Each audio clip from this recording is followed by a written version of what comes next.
Sorry about that, technical hitches, but we are where we are. We've moved the part 2 to the beginning of the agenda now. And apologies for any inconvenience that caused. So have we got any apologies this morning? Nicola, please. Yeah, we've got Councillor Ted Palmer and Councillor Linda Thomas. Thank you. Declarations of interest, do we have Councillor Brown? Sorry, I've got to leave at 11 o'clock for an appointment. Thank you.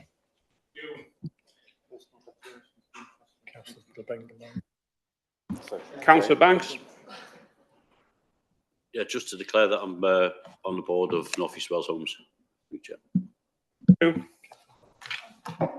Councillor Dolphin? as the council's appointee, that would be a personal interest. Councillor Dolphin, have you got your hand up?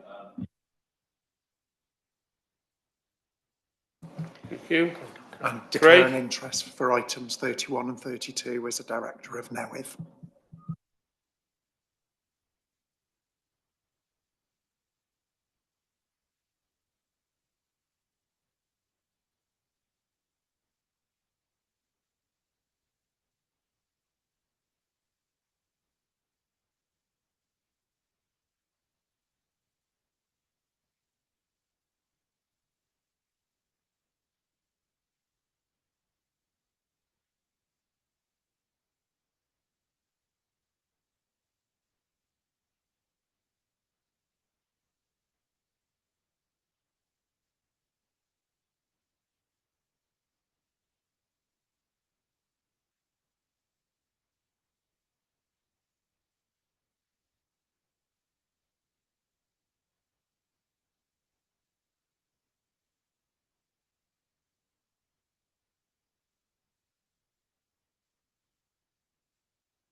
Page 13,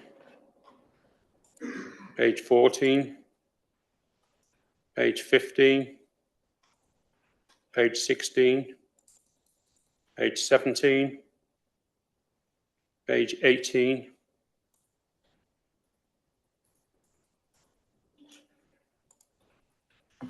any questions on the minutes? Got a mover for the minutes?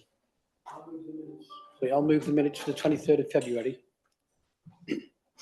Thank you. Seconded. Councillor Glyn Banks, all in favour?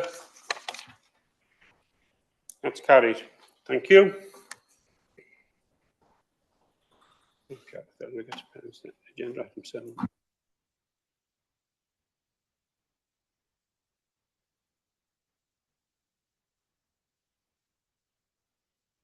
Do we have any urgent items? I'm not aware of any. Excuse me, Chair, I think there are another 2 sets of minutes on the agenda, the 24th of Feb and the 10th of March. Thank you, Nicola.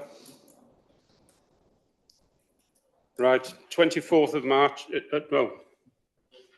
24th of February.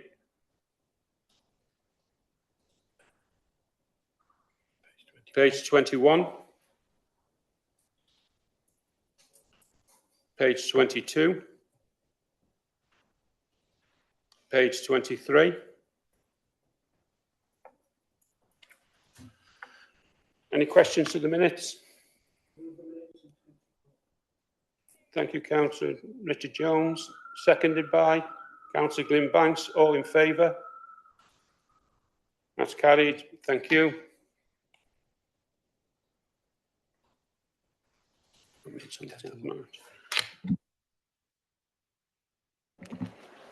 Minutes of the 10th of March. Page 25.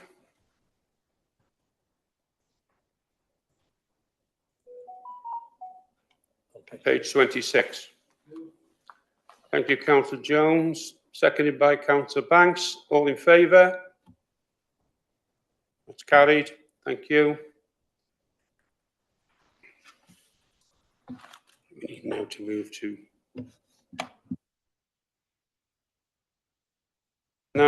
We'll now move into part 2. Where's 27, Gareth?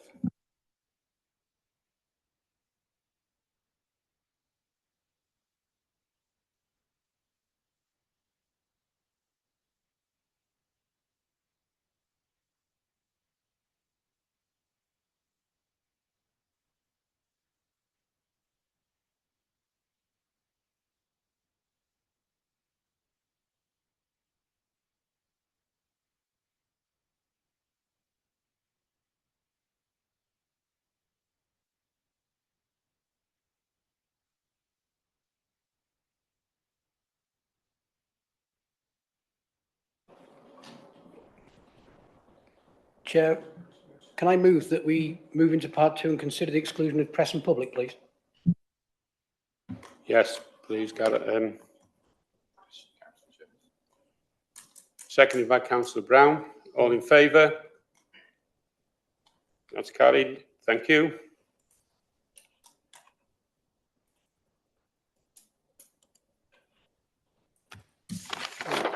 We've done this one now. Page 28, business case. Yeah. Agenda item 28. Business case for organisational review. Richard, you taking this one, please? Yeah, thank you, Chair. So in 2021, the corporate business and communication team was redesigned. The team were split into 3 at that time, with some elements moving to sit under the governance portfolio and others remaining under chief executives. It's now acknowledged that the change had separated support or supporting or similar functions, reduced resilience and limited progression opportunities. A business case has been prepared before you that makes several proposed changes to address this as follows. So the first one is to delete a now vacant post in the Strategic Office Capital Programme and Assets. Secondly, to replace the above post with a lower graded support officer post that better meets the needs of the service. A business case for vacancy control has been completed and the post evaluated. Thirdly, to move 3 posts that fulfil policy and partnership functions from the Strategic Office to the Performance and Risk Management team in the governance portfolio. That will realign similar functions, increase resilience and support enhanced progression opportunities. Fourthly, create a new fixed term post for which there is an investor save funding available in 26-27 for 12 months. This post would provide us support for contractual and subsidy control work related to ADM, alternative delivery models, and community asset transfer. A business case for vacancy control has been completed and the post evaluated. Fifthly, to move the transformation programme management team from the governance portfolio to report to the strategic executive officer post in capital programme and assets, chief executives. The current and proposed structure charts can be found as appendices to the report. These proposed changes will form an early phase of a larger piece of work that is aligned to the strategic transformation programme, Project 10, schematic review of portfolios. No additional staff resource costs are there except for the investor save funding. However, some posts will likely require a revaluation as a result of this change that could see grades change. A breakdown of the financial impact for each aspect of the change is provided under 202 for your perusal. I move the report, Chair. Thank you, Richard. Do I have a seconder? Glyn Banks. Councillor Glyn Banks. All in favour? That's carried. Thank you.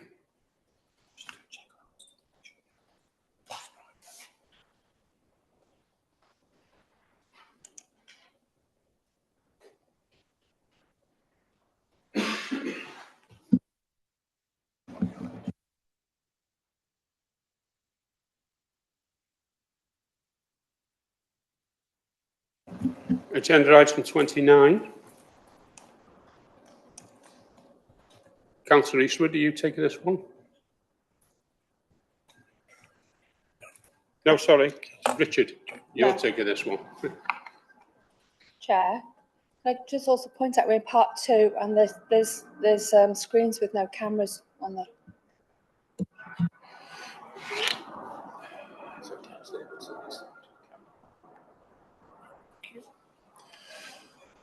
He has got it on, hasn't he? He has now.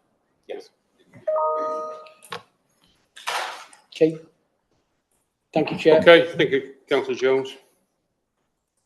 Okay, so School Information Management System, SIMS. Schools use SIMS to record important pupil data such as attendance, exam performance and other items. All 78 schools use the same system to record the data in respect of almost 22,000 learners. The licence to use the current system expires on the 31st of March 27 and we need to tender for that replacement. The value of the contract is expected to be over 2 million threshold for approval by Cabinet. The specification for the replacement system was agreed jointly across Wales, and the procurement is being carried out jointly by Denbighshire and ourselves. The advert was placed in December, bids have been received and are currently being evaluated. An outcome of the evaluation is expected at the end of March. It's important that the contract is awarded shortly thereafter in order to allow sufficient time to migrate to any new provider before March next year. The tenders are being evaluated by officers, including senior managers within the IT team, schools, MIS support and training officers, school business partner, IT engineers, and procurement officer. The commissioning form is attached to the report and proposes that we should appoint the highest scoring bidder based upon a mix of 3 items: functionality, quality, 2, price, and 3, social media. I move the report, Chair. One recommendation. Councillor Jones. Just one. Did I say social media? I meant social value, of course. Thank you. Moved by Councillor Jones. About a seconder. Councillor Married Eastwood. All in favour? It's carried. Thank you. Agenda item 29, procurement of replacement energy refit. Sorry? Switch out 30. 30, sorry.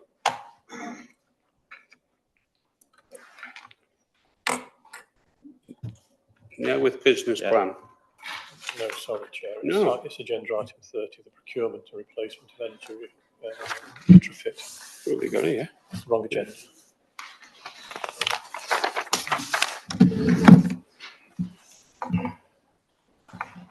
On there. Agenda item 30, then procurement of replacement energy retrofit contract. Councillor Dolphin. Thank you. Good morning. The Council's domestic energy team is a self-financing service delivering energy efficiency measures aimed at improving the housing stock, energy efficiency rating and contributing to a reduction in fuel poverty. The majority of the work of the service is focused on the Council's own housing stock. This objective is delivered through an energy retrofit contract providing a programme of insulation and low-carbon heating installations, including combinations of loft and cavity wall insulation, highly efficient gas boilers, electrical rewiring and more. The domestic energy team undertook a competitive procurement process to appoint a contractor December 22 to deliver energy-saving measures to homes in Flintshire, and the value of the contract was estimated to be £20 million over a 4-year period. The contract included an additional social value offer from the contractor valued at over £5.5 million.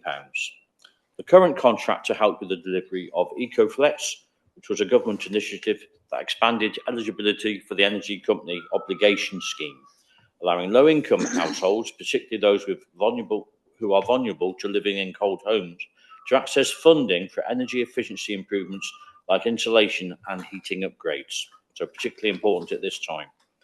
The EcoFlex scheme is due to close on March the 31st, not too long away from where we are today. But the UK government have released preliminary details for a new scheme, the Warm Homes Plan. The proposed whole house retrofit contract will enable the council to access any funding available as soon as it becomes available. The current energy retrofit contract ends at the end of November this year.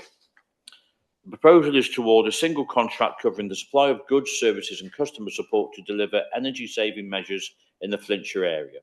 As before, the majority of the work will be for the council's housing stock, including works planned the council's housing decarbonisation strategy, funded through the housing revenue account and through bids for external funding.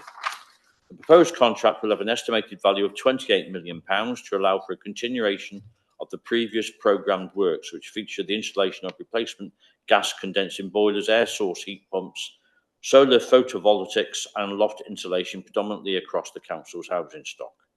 The contract is to be expanded to include work in line with the new PAS 2035 standards, meaning a whole house approach to include enabling work such as window replacements, soffit and fascias, external and or internal cladding insulation. The procurement process will require bidders to set out their contractually binding social value offers with targets, including reducing harmful greenhouse emissions from their operations and supporting community causes and others. The contract will be monitored in line with the council's contract management processes, including reviewing evidence of quality and outputs. The tender process is planned to begin in September the 1st, and the start of the contract would be from the 1st of December this year, 2026. The contract is to be awarded for an initial 3-year duration with an additional 2 years subject to performance-related indicators being achieved. A commissioning award form is attached to the papers, and we have one recommendation today, which I propose we put forward, which is Cabinet approves the procurement of a contractor to deliver the works within the proposed retrofit contract for a potential 5-year duration. Thank you. Second.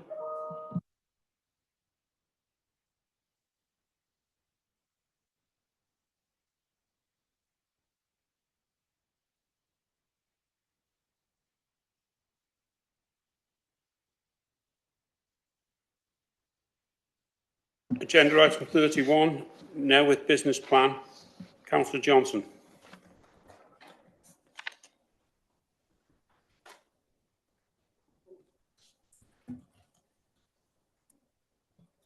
Yeah, Chair, if I may. I'd like to propose that we defer this item pending further consultation and consideration of the business plan to the June Cabinet, if that's possible.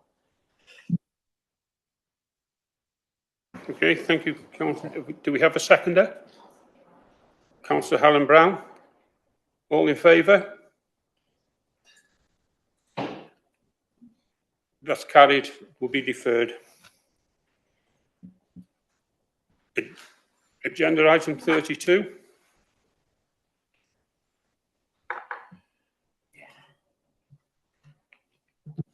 Arrangements with Catering and Cleaning Limited. Has that been deferred? Fine, thank you, Chair. The absence of the Cabinet Member for Corporate and Customer Services, I'll take this one. Newark Catering and Cleaning Limited was incorporated as a local authority trading company as of the February 2017. On the 1st of April 2017, the Council entered a service concession agreement with Newark for the provision of facilities management services. Originally for a period of 3 years, with an option to extend, the services concession agreement has been extended multiple times and is due to end on the 31st of March 2026. While principles for new management with Newark were shared with and agreed by the Cabinet in 2024, other work has delayed the progression of a new contractual management. Furthermore, since that time, there have been further changes in the local provision of school catering, with more local schools now choosing to receive school catering from other providers. This impacts on the Council's contractual arrangements with Newark Catering and Cleaning Limited and necessitates further consideration as to how the future contract arrangement should work. Given this, and the current contract that has been in place since 2017, adequate time is needed for a full review and a new contract to be developed. Approval is therefore sought for a further extension to the current services concession agreement for up to 12 months and to allow time to do this. The recommendation, quite simply, is that Cabinet approve a further extension to the existing arrangement between the Council and Newark Catering and Cleaning Limited. And I move the report. Thank you, Councillor Johnson. Do we have a seconder?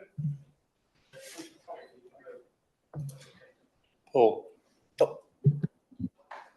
So we have deferred the other item, the business plan. I think it's worthwhile to get an explanation of why this one could go ahead, even though we've deferred the business plan, if that's possible. I think that'd be worthwhile to have that at the moment. Okay, you happy with that, Councillor Johnson? Okay. All in favour of the recommendation from Councillor Jones to defer?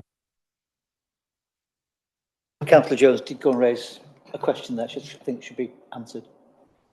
Thank you. Yeah, it's just because we've deferred the business plan, and it might be interlinked with this item we're dealing with, and just to understand that we can make this recommendation regardless of the previous item being deferred to June. It was just to make sure that officers are satisfied with that. If there's an explanation that could be given, the reason I've done it and not seconded it is because I'm not sure whether that is the case. So, I need an explanation. Rod? Excuse me, Leader. So the two parts of the report, one is the business case. So now we are obliged to provide that annual business case for approval. The second paper then, which you're referring to now, is around the arrangements for the contracting. So it's around extending the current arrangements for us, enable us as the council then to put a new contract in place. So it would be fundamental, is my understanding, Chair. Thank you, Rod. No. So according to that, those two items, I mean, the item can be taken as a recommendation. In this case, it's not dependent upon the business plan being agreed. So I'll second Councillor Johnson's recommendation. Thank you. All in favour? That's carried. Thank you.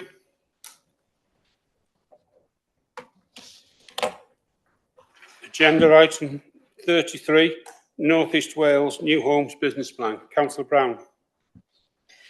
Yeah, thank you. New Homes has operated since 2014 and lets out properties at an affordable rent. Its purpose was to provide housing for those referred to as the squeezed middle. The business plan sets out the key elements of the company's proposed development strategy, which increases the number of affordable rented properties delivered over the next 2 years by 55 units plus 5 gifted properties. This will increase the total number of properties managed by New Homes to 247. The business plan was approved by New Homes Board as a planning document at their meeting on the 12th of January 2026. There is an obligation on New Homes to seek Cabinet approval in respect of any business plan that provides the strategic objectives of the company, specifically under the terms of the relationship agreement with the Council has with New Homes. Each year, the company must comply with and implement the business plan with prior approval from Cabinet. It went to housing scrutiny on the 18th of March, and the main questions from the committee were around the grant funding and the interest rates. And in response to the questions around New Homes not being eligible for the Welsh Government grants, it was explained to the committee that clarification has been sought from Welsh Government on this, and that the advice was New Homes could not access social housing grants, but if they were able to, this would not increase the amount the council receives. Therefore, they would be competing demand between New Homes and the council on the grant. And in response to the questions around the high interest rates, it was acknowledged that My Square and Development, the interest rate was high, but the committee accepted the advice on why the interest rate was so high, and interest rate was high at the time, and that it could be renegotiated in the future. And we gave a commitment to undertake that. There is one recommendation, but I do wish to add another one. So the first recommendation is to approve the New Homes Business Plan 2026 to 2055. And the second one is to review the future of North East Wales Homes and to consider bringing the New Homes operation back in-house and to consider any other options applicable. Second. Councillor Brown, seconded by Second. Councillor Rich Jones. All in favour? That's unanimous. Thank you. Councillor Everton, can you please put your camera on?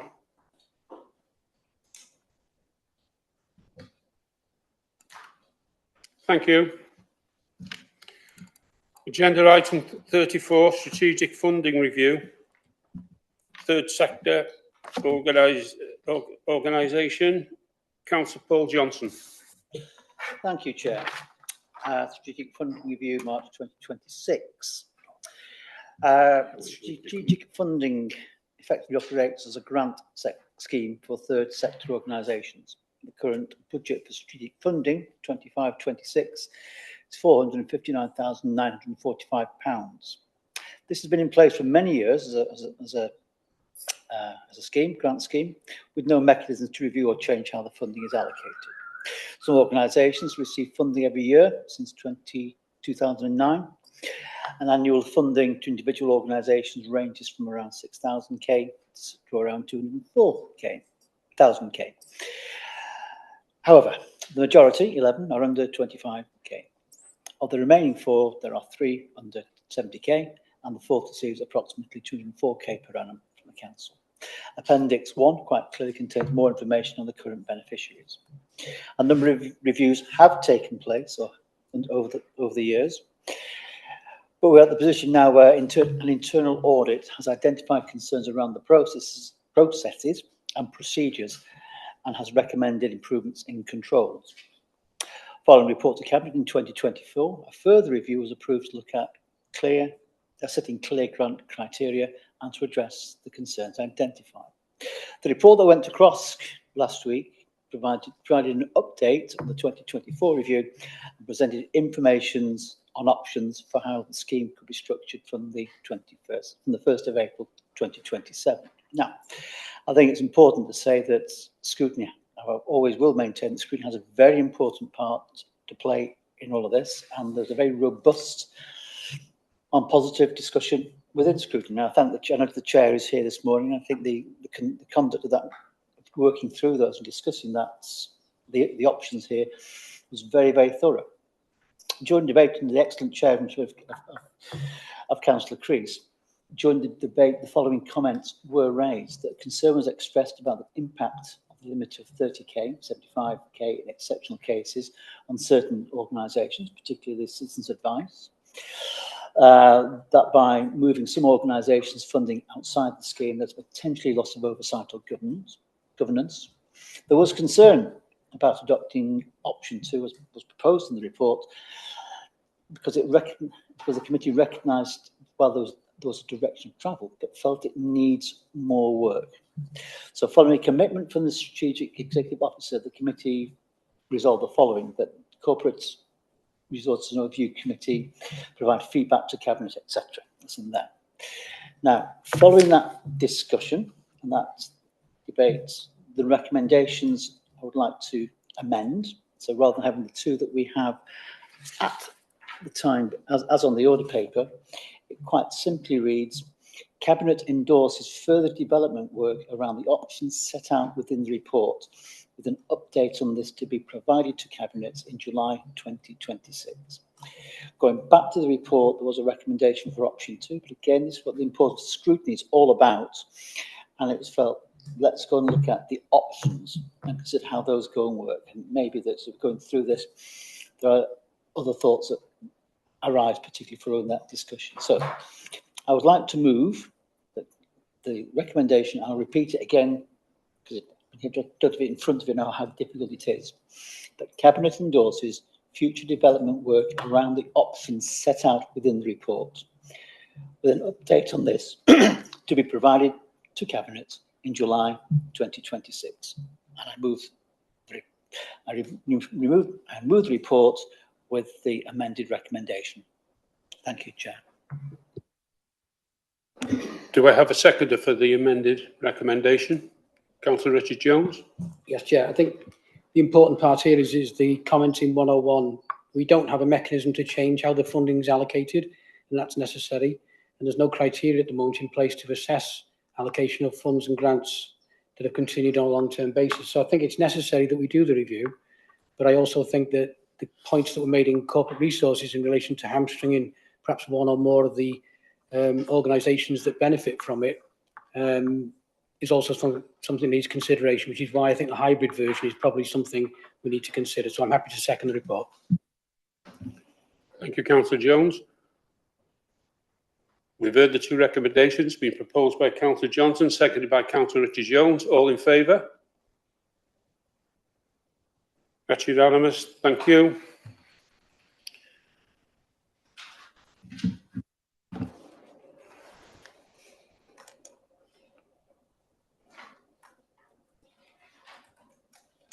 Chair, if that's the We end will of the, now come out of. if that's the end of the part 2 items, That's the end of the come part back 2 item, and we'll revert back now to part 1. Agenda. Just bear with me 1 second, please, Chair. I'm just copying the links over to live stream. Thank you. It's going live now.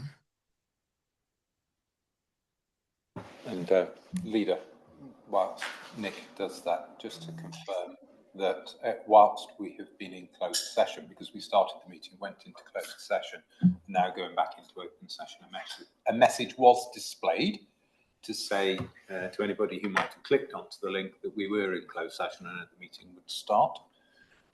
So they have been aware that we've rejigged the agenda around. We're now live streaming, Chair. Thank you, Nicola. We revert now back to agenda item 5, panel performance assessment. Paul?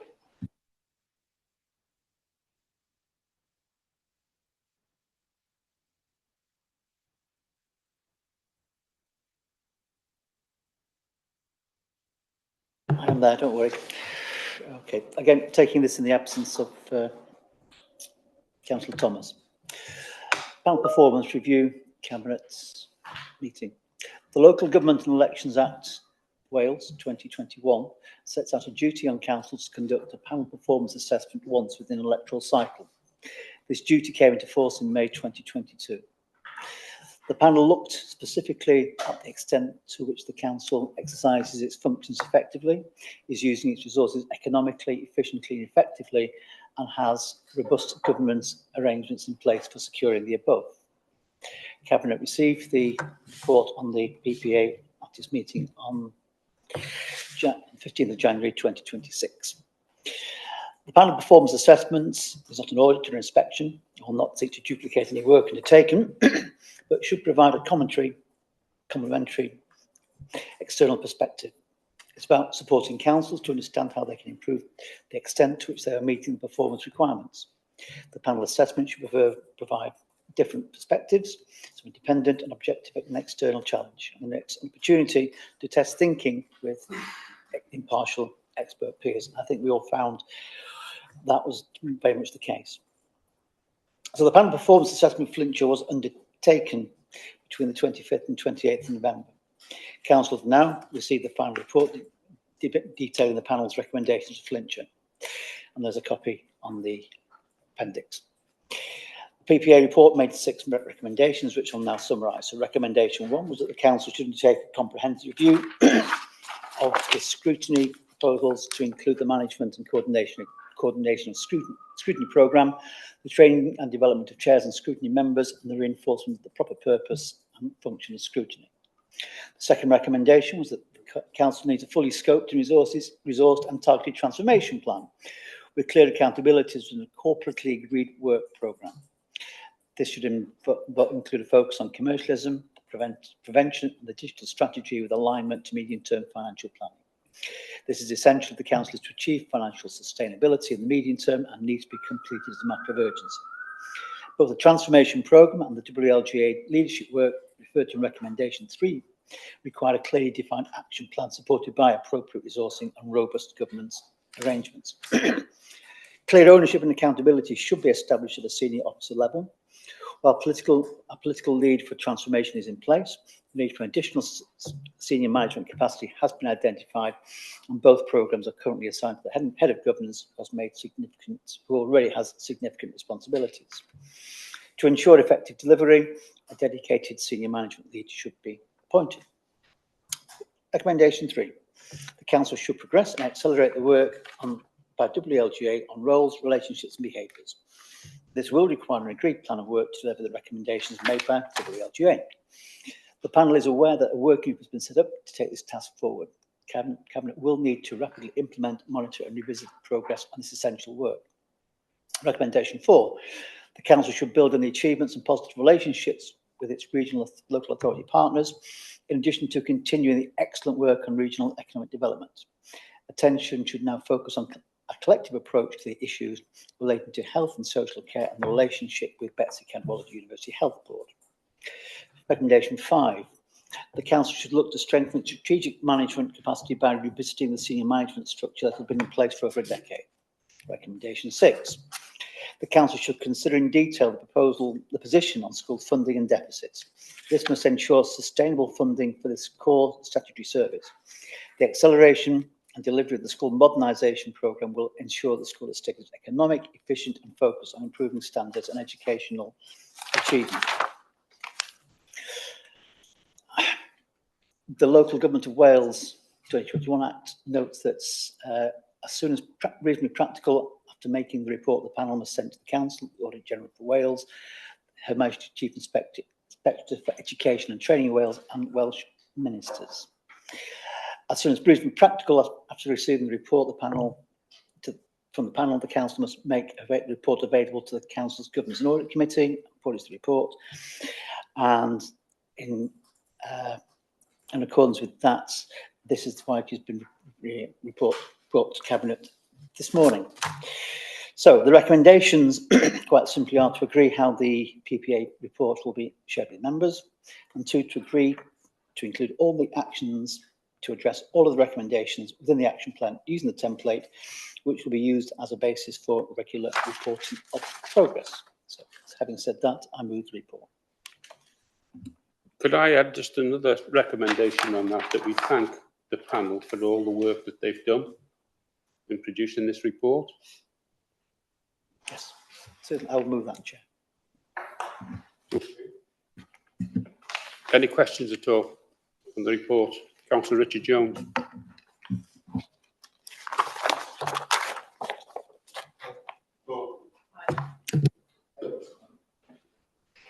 Yeah, thank you, Chair. I think you would expect to make some comments because it mentions quite clearly the transformation programme.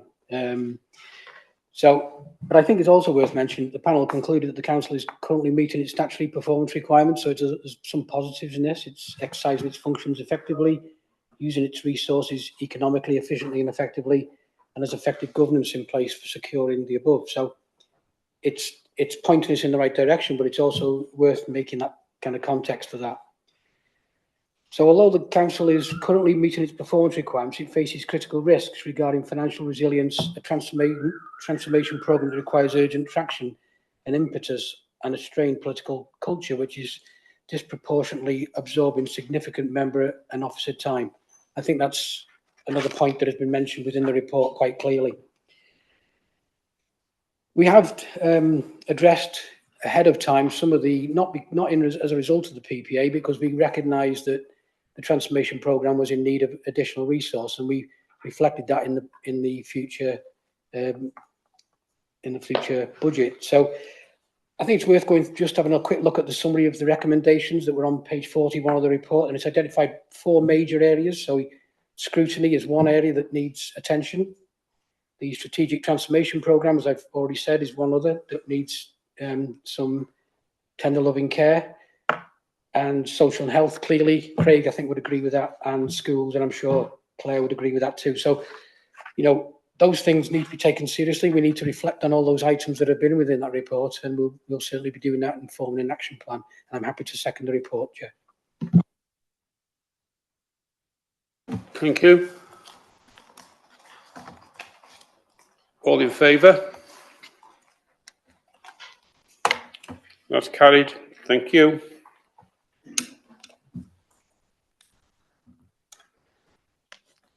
Agenda item 6, the council plan review. Richard? Yeah, thank you, take this Chair. one, please. So council plan review 2627. This is a requirement of Local Government and Elections Wales Act 2021 for organisations to set out any actions to increase the extent to which the council is meeting the performance requirements. Plans for organisations should be robust, be clear on where it wants to go and how it will get there. The council conducted a review of the council plan 2328, taking into consideration budgetary pressures, recommendations from Audit Wales Review and public consultation. As a result of that review, we now have a council plan 2530 with 3 priorities and 18 objectives. The 3 priorities are people, places and prosperity. Where people is considers the residents in Flintshire that feel happy, safe and healthy. Places, Flintshire is a place where people want to live, visit and work. Prosperity, flourishing communities and thriving businesses in Flintshire. The actions, measures and risks that underpin these priorities and objectives are reviewed on an annual basis. A review of the Council Plan 2530 has recently been undertaken, and a Council Plan Part 2 document which outlines the actions, measures and risks that underpin the Council Plan for 2627 has been developed for approval, adoption in Appendix A before you. So in addition, and following consideration of a number of areas of work activity, there have been additions to the current areas regarding new actions and measures. Actions and measures which underpin those three priorities are reviewed on an annual basis, and this review has recently been undertaken and resulted in the following changes, which are detailed in Appendix B. 62 actions and measures have been removed, and a total of 31 new actions and 36 new measures added.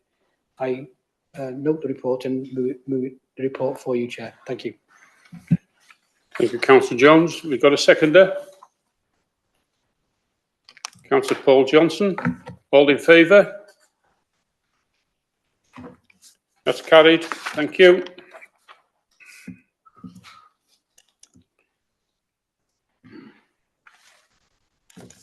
Agenda item 7, corporate risk register. Councillor Richard Jones.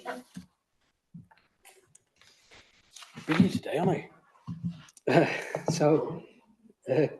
Item 7, corporate risk register. The risk management is the process of identifying risks, evaluating the impact and likelihood of that risk occurring, and providing mitigation for them.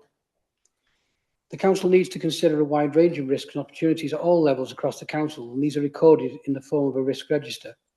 The corporate risk register identifies risks which have a significant impact on the Council's ability to deliver its statutory and non-statutory services to residents and businesses within Flintshire, and is owned by the Chief Officer team and Cabinet.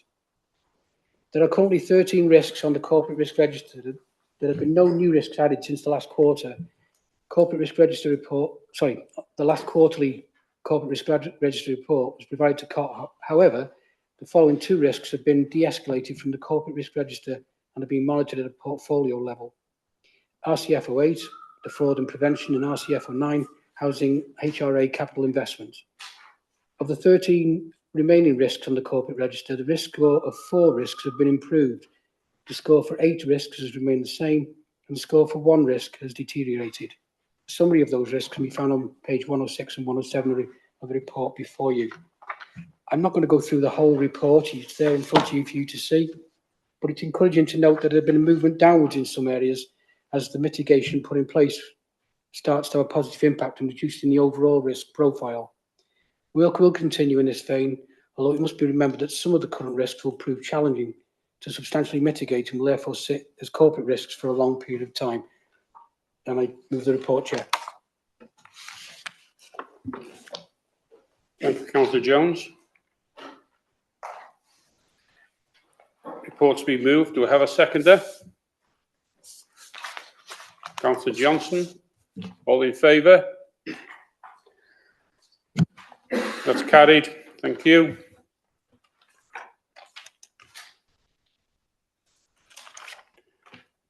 Agenda item 8, pupil population analyst report.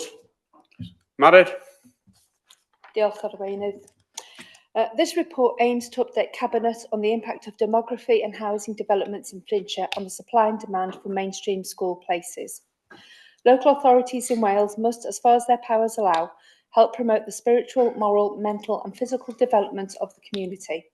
They do this by ensuring that efficient primary and secondary education is available to meet the needs of the people in their area. Local authorities must make sure that there are enough schools in their area to provide primary and secondary education, and these schools must be suitable in number, type and facilities so that all pupils have the chance to receive an appropriate education. The demography for mainstream schools in Flintshire is changing with a range of reasons, including a falling birth rate and strategic housing development. Primary school forecasts show that over the next 5 years, the number of empty places in our primary schools will rise with the potential for over 31% surplus places by 2030 to 2031. Secondary school forecasts show that over the next 5 years, the numbers of empty places in our secondary schools will rise with the potential for over 20% surplus places by 2030-2031.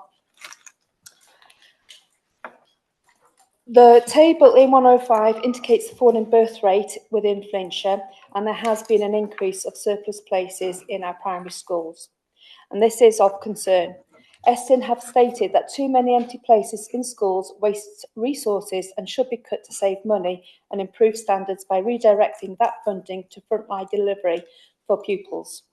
This highlights why our school estate needs to be reviewed. For school place planning purposes, the education state is reviewed by primary school planning areas and the secondary school planning areas, which are designed to reflect travel and parental preference patterns for schools, together with the availability of places within a planning area. Paragraphs 1.32 to 1.34 describe the ongoing pressures arising from pupils presenting with ever-increasing complexity of additional learning needs. And then finally, before I formally move the recommendation, the accuracy of the planning process for primary schools is 0.23%. For 24-25, and for secondary schools, the accuracy was 0.17%. So I formally move the recommendation, if I can pull it back up,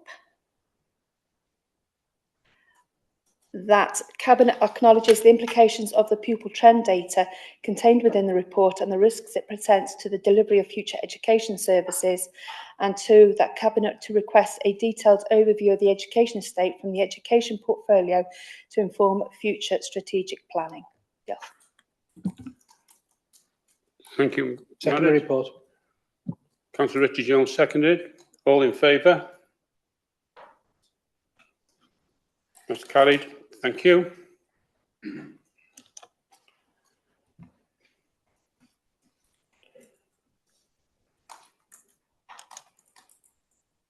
Agenda item 9, adoption of houses in multiple occupation interim planning guidance note.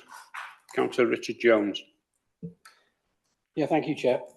If I do stop, it's only because I've got a bit of a cough and it's bothering me at the moment, but just in case. So this is a planning guidance, HMO, that has been provided for us today. The Council is required to prepare a suite of supplementary planning guidance notes in relation to the adopted LDP. The Council has prepared the Houses and Multi-Occupation Interim Planning Guidance Note as an interim, in line with Welsh Government Guidance in Development Plans Manual E Edition 3, and in line with the Council's delivery agreement for preparing the LDP, which sets out the broad approach to the subsequent preparation of these supplementary planning guidance. Decisions on planning applications are to be made in accordance with the adopted LDP, unless material considerations indicate otherwise. However, individual policies in the LDP can sometimes not provide that level of detail that is often required when considering particular development proposals. So this interim planning guidance addresses the issue of houses in multiple occupation and focuses on schemes arising from the conversion of existing housing stock, but is also applicable to new build schemes. Housing of multiple occupation can contribute to meeting housing the needs of those persons seeking affordable basic accommodation, but requires careful consideration to ensure that they do not result in planning harm, particularly when there are other HMOs in the vicinity. The interim planning guidance provides a fuller explanation of the 6 criteria within policy HN7 and of the LDP.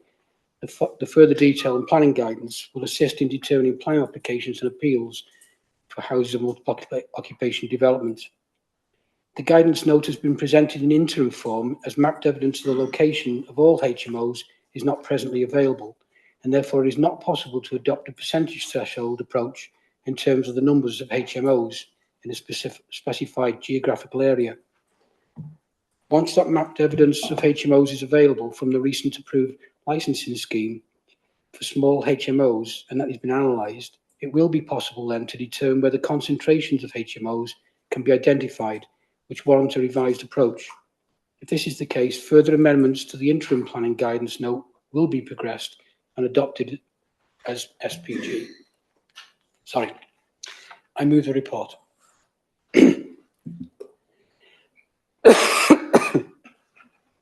Okay, the one recommendation. Councillor Richard Jones has moved it. Do we have a seconder? Councillor Glyn Banks. All in favour? That's carried. Thank you.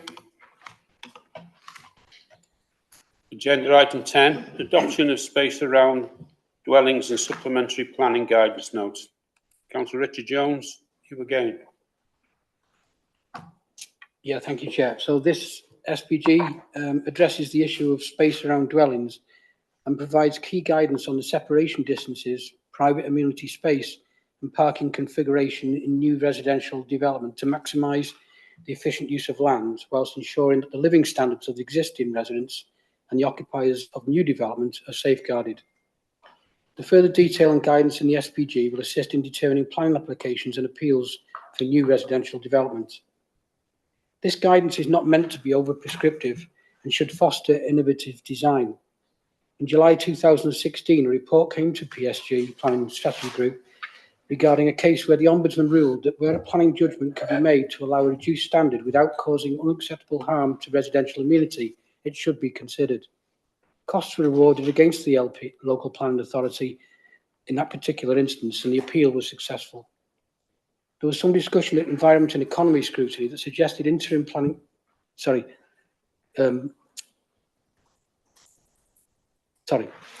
So there was some discussion in relation to this planning guidance, but I think we'll be in a much stronger position having that planning guidance in with us today, and therefore I move and recommend to Cabinet. Thank you.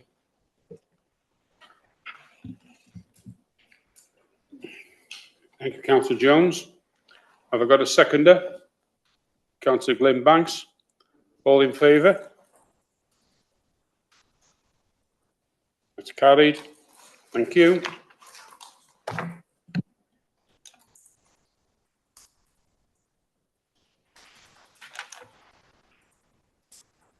Agenda item 11, Revenue Budget Monitoring Report.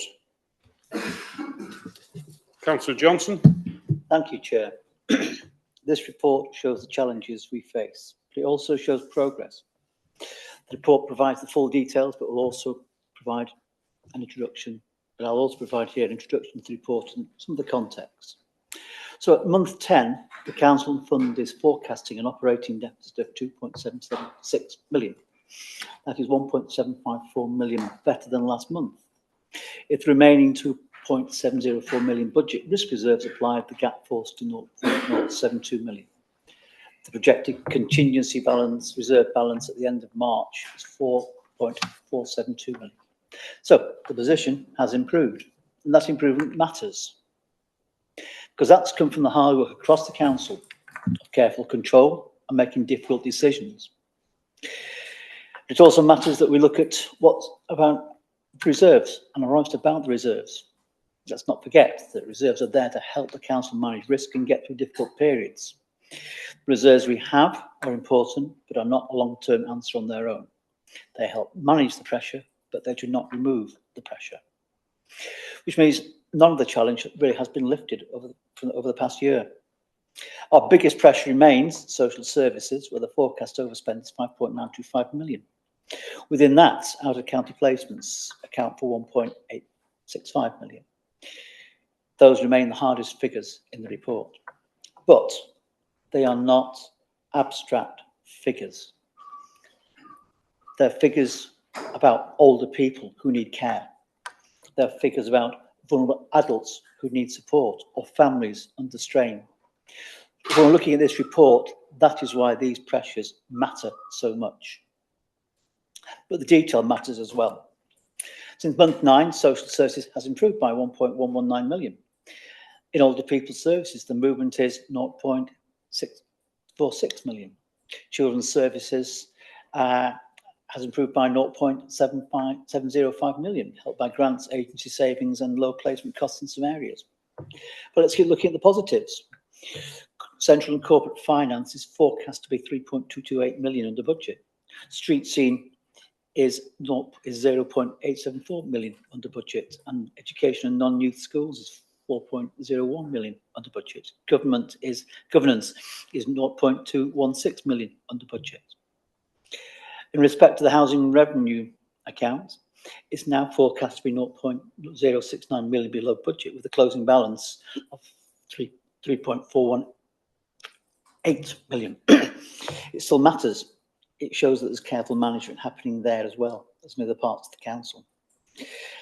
And to achieve this, across this council, staff are doing the hard work of managing pressure, keeping the services running and moving that position in the right direction. And they deserve our thanks for that. But I believe accountability and being frank is as important. street scene is under budget overall, but it still carries the pressures of highway maintenance, repairs, overtime and income shortfalls. School reserves are projected to end the year more than £5 million in deficit. In-year tax collection at the end of January was 92.54% compared with 93.03% at the same time last year. There was also remaining 0.540 million in possible waste recycling infraction charges. So let's be quite honest, there's no easy answers here. There's no single saving, no magic wands that makes these pressures disappear. Our task is to keep making careful decisions, keep challenging wastes, keep protecting the services people rely on, and keep being honest with residents about the scale of the challenge we face every single month. And this, for month 10, is what it shows. A council under pressure, doing serious work, making progress, and still facing difficult choices. Thank you.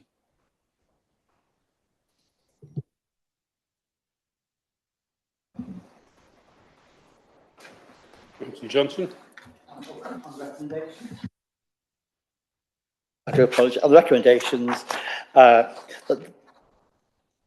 we consider the. Hang on a second. The recommendations are as written in the report.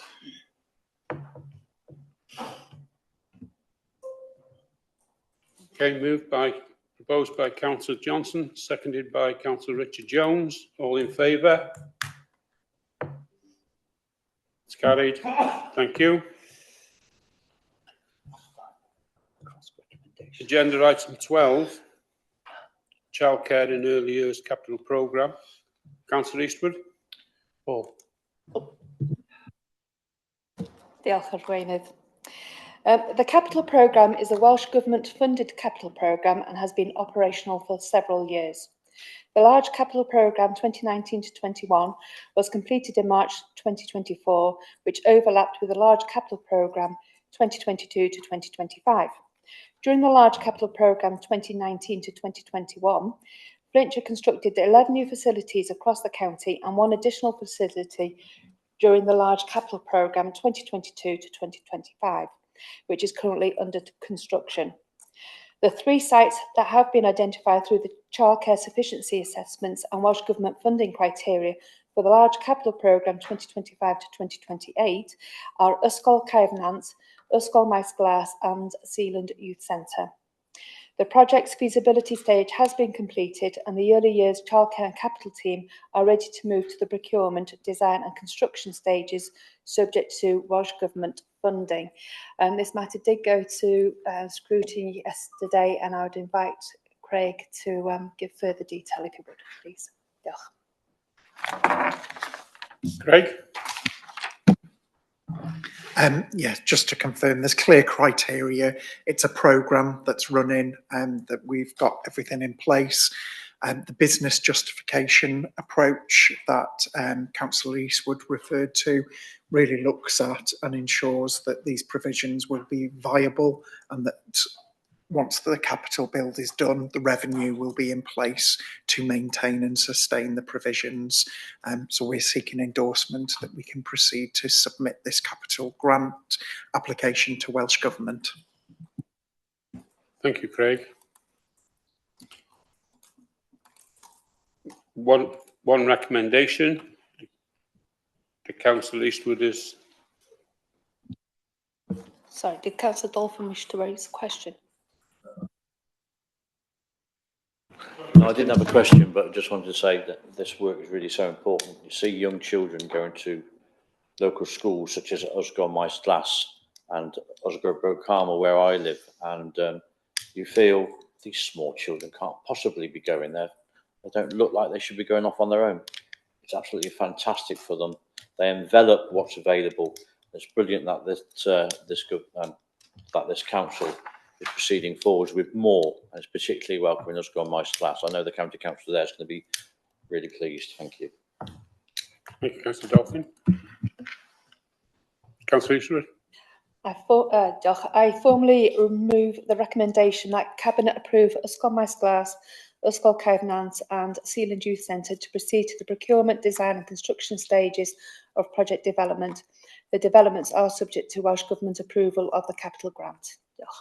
Thank you, Councillor Eastwood. Councillor Richard Jones. Just a question. Is all the funding from Welsh Government? So just a question to Craig, if that's okay. So the capital funding for the build is 100% Welsh Government. There's then obviously the revenue, and that's where the work happens with the schools and the provision to make sure that that is in place and accounted for. But the capital bid that we're looking to fund is 100% Welsh Government. Thank you. Right, the recommendation has been moved by Councillor Eastwood. Have I got a seconder? Councillor Richard Jones. All in favour? That's carried. Thank you. Agenda item 13. Audit Wales review of commissioning. Councillor Johnson. Thank you, Chair. Again, in the absence of Councillor Thomas. Audit Wales undertook a review of our commissioning practice in late 2024. They found both good practice, e.g. the direct consideration of commissioning activity and strong tracking of contracts over 25k in value. They also found areas for improvement, e.g. there could be greater sharing of experience between portfolios or more detailed assessment of all commissioning options. I think it's important that we define what commissioning is and what it isn't. So commissioning is looking at whether the council should deliver a service, and if so, what's the best model for doing so? Whether that should be in-house or delivering in partnership or as part of a commercial contract. Commissioning is not procurement. Commissioning can, but does not necessarily have to, lead to procurement. There are two recommendations set out at paragraph 1.04 that require that the council should, one, define the requirements for which a service must deliver and test every option against those requirements to see which model will best deliver desired outcomes. Also, we should monitor how well commissioned services which are not externalised by contract delivery against those outcomes. We should consider the great use of collaboration with partners other than Denbighshire County Council when commissioning. In order to give greater emphasis and guidance on the commissioning process, I draft policies with the report, as well as defining and explain the process that that strategy, it sets out a hierarchy of commissioning options which are designed to improve service delivery, promote collaboration and reduce cost. The council shares a joint procurement service with Denbighshire, which is partly why so much commissioning is undertaken jointly with them. This team should assist with the commissioning process prior to undertaking procurements and do their best in that regard. Their efforts have always suffered from a lack of resources and capacity. If the proposed strategy is to be effectively implemented, then the first commissioning review needs to be to examine the joint procurement strategy. 2, 1, bring clarity to how the function supports the council's strategic goals, and 2, be clear how the JPS can add value to and support corporate savings. That said, the recommendations of the report are to 1, approve the management response plan to the Audit Wales review of the council's commissioning activity, 2, to approve the commissioning strategy, and 3, to conduct a commissioning review of the JPS service in conjunction with Denbighshire County Council. And I move the report. Thank you, Councillor Johnson, but I'd like to say that this was the recommendation that came from Cross last week. Gareth? Leader, if I might, there are two things. Firstly, you will perhaps have found the wording in relation to the commissioning review of the proposed commissioning review for the JPS to be familiar, and that was because Councillor Johnson was reading from the PPA report. So the intention of the commissioning strategy and the proposed review is to implement that recommendation that was made within the body of the report, rather than as one of the 6 formal recommendations. At scrutiny last week, the report was considered. There was an attempt to add a 4th recommendation, which failed. As a result of that, the scrutiny committee resolved that the report would be deferred for consideration by them at a later date. Actually, it was worded that it be represented to the committee at the earliest opportunity. You therefore don't have their comments in relation to the the three recommendations, the proposed strategy. So it's for you to decide whether you do wish to proceed today or wait for those comments. Have I got a recommendation to defer this one? No, you've had a recommendation so far, Leader, that you go ahead without having the benefit of the comments from scrutiny. But I thought I would correctly reference their resolution last week.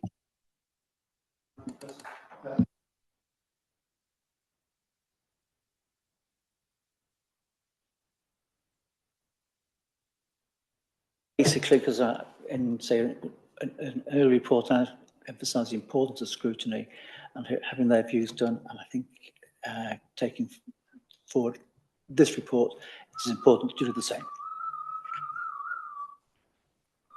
So you're proposing we do that then, Paul? Yes, please. Do I have a seconder?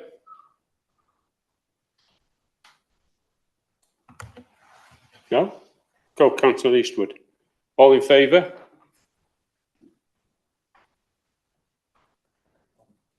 Two. 1, 2, 3, 4, 5 for you, Chair. Against, Chair? Any against?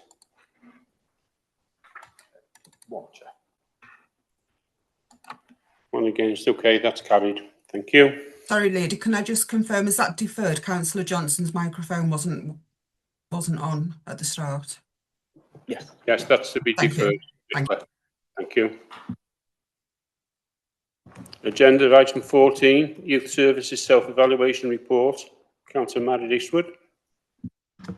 Diolch, Arweinydd. Flintshire Youth Services provide both targeted and universal support to young people, aiming to improve well-being, engagement, education attainment and long-term positive outcomes. This self-evaluation uses performance data, feedback from young people and operational review to assess how well the service is meeting its objectives and statutory responsibilities.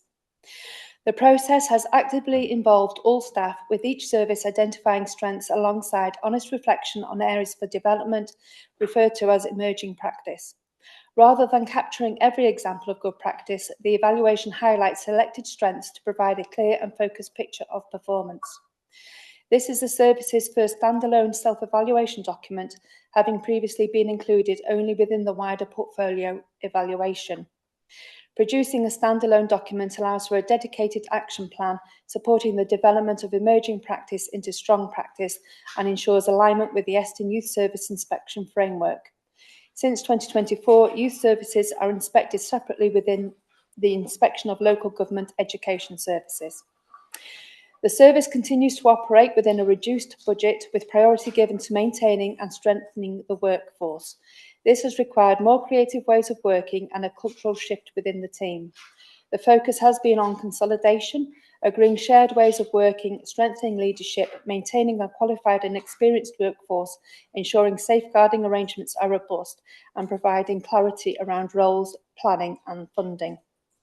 Maintaining this stable foundation in the short term will support sustainable growth in the medium and long term. The self-evaluation and action plan will be reviewed later in the year to strengthen their impact and ensure they continue to drive improvement. And I've said with the general self-evaluation report, this report just really brings together in one place the outcomes of all the reports that have been presented to scrutiny throughout the year. The self-evaluation of Flintshire Youth Service sets out how effectively the service supports young people across the county. The focus is on both universal youth provision and targeted support for vulnerable young people. It brings together evidence of impact, highlights strong practice, alongside emerging areas for improvement.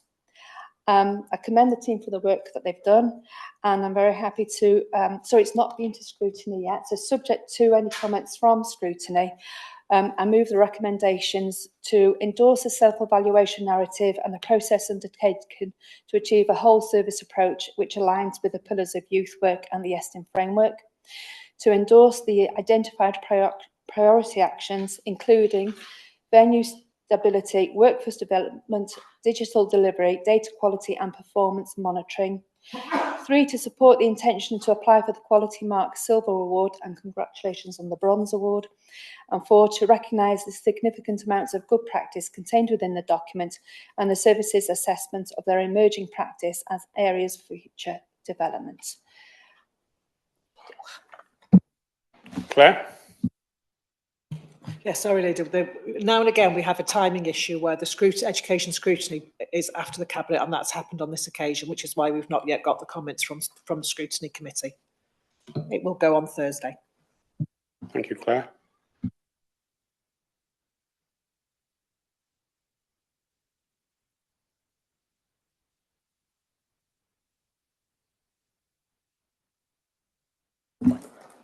All in favour?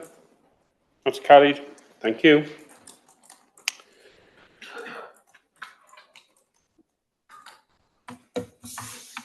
Agenda item 15, recommendations from the School Transport Task and Finish Group.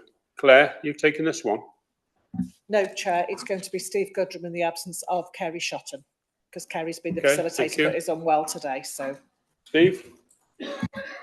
Thank you, Chair. Yes, as Claire mentioned, that Kerry's unwell today, so I'm stepping in to present the report from the Task and Finish Group, which is a scrutiny-based Task and Finish Group, hence why it's the scrutiny facilitator presenting. Members may recall that back in December 24, there was a notice of motion submitted to Council looking to seeking a review of the school transport policy. That was passed at Council, and an all members workshop was then held on April the following year, 2025.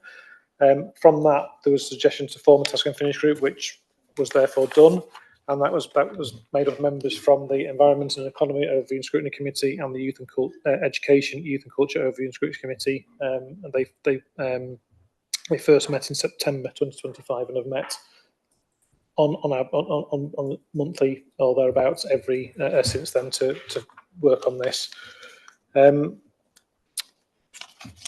They looked at a number of items when they first met. So the Welsh Medium School Transport, benefit entitlement, post-16 transport, and denominational faith school discretionary transport.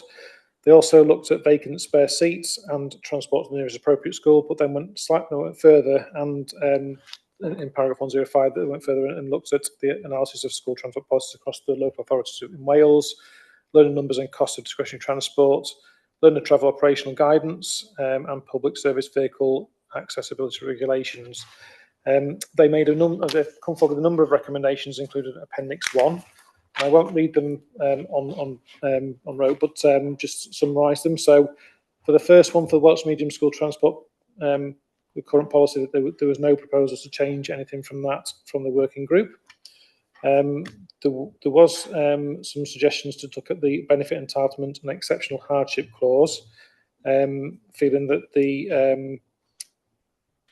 looking at the benefit criteria to change that, and that's included page 409, sorry, into 410. But what they're saying is that each applicant would be considered on its own merit and ideally referred from a third-party organisation such as Citizen Advice or Shelter to make that assessment for that with evidence of the reasons why that would be. In terms of post-16 transport, there was a view that those pupils undertaking vocational courses should receive the same entitlement to transport as those who post-16 students doing academic courses. So there was a recommendation that the group would put to Cabinet to consider that transport being provided to Coleg Cambria sites at Connors Quay, Northup, Wrexham and Cleese Fassy, and also to Deeside 6, and similar rules as to the current arrangements. For the vacant spare seats, although obviously there are regulations around that, what the group wanted to look at is whether there's some options around making better use of that. So they felt that as part of the consultation, that would be a way forward to look into that. In terms of denominational faith schools, discretionary transport, that currently applies to limited, so they were looking to expand that to all faiths, or listed under the Equality Act 2010, with similar requirements to evidence-based that on. But obviously there would need to be a full options appraisal, and this is what I recommend to the Cabinet. The full options appraisal is undertaken, consultation, as well as a full cost analysis for that as well to ensure it's delivered fully and properly. And then I think the final one was to look at the transport to nearest appropriate school, and this is probably more of a challenge to look at. Is the Task and Finish group felt that they wanted to look at catchment areas rather than the current arrangement. So there is some text in there which does give some examples of the complexity that would entail and resolutions to look for. And then the Task and Finish group also came up in Appendix 2 with a proposed or a draft timeline for the consultation, which obviously is quite tight, given obviously we're into election periods very shortly, and there is a caveat that does say that the strategy process could be changed. So if I can, I will happily take any and try and answer questions, as I wasn't part of the group, but I will do that, Chair. Councillor Eastwood. I wish to propose an amendment to the recommendation in the report. I would like to thank the members of the Task and Finish group, because there have been very detailed discussions around the school transport policy. However, members have previously drawn our attention to the need to have the full potential financial impact as part of any consultation, and the recommendations from the Task and Finish group have not yet been costed. I therefore propose the following recommendations. 1, that Cabinet notes the recommendations proposed by the School Transport Task and Finish group, supported by the Environment and Economy and the Education, Youth and Culture Scrutiny Committees, and that 2, Cabinet requests that a full financial costing and equality impact report be carried out and brought back to Cabinet for consideration alongside the Task and Finish group recommendations. Thank you, Councillor Eastwood. Councillor Glenn Banks.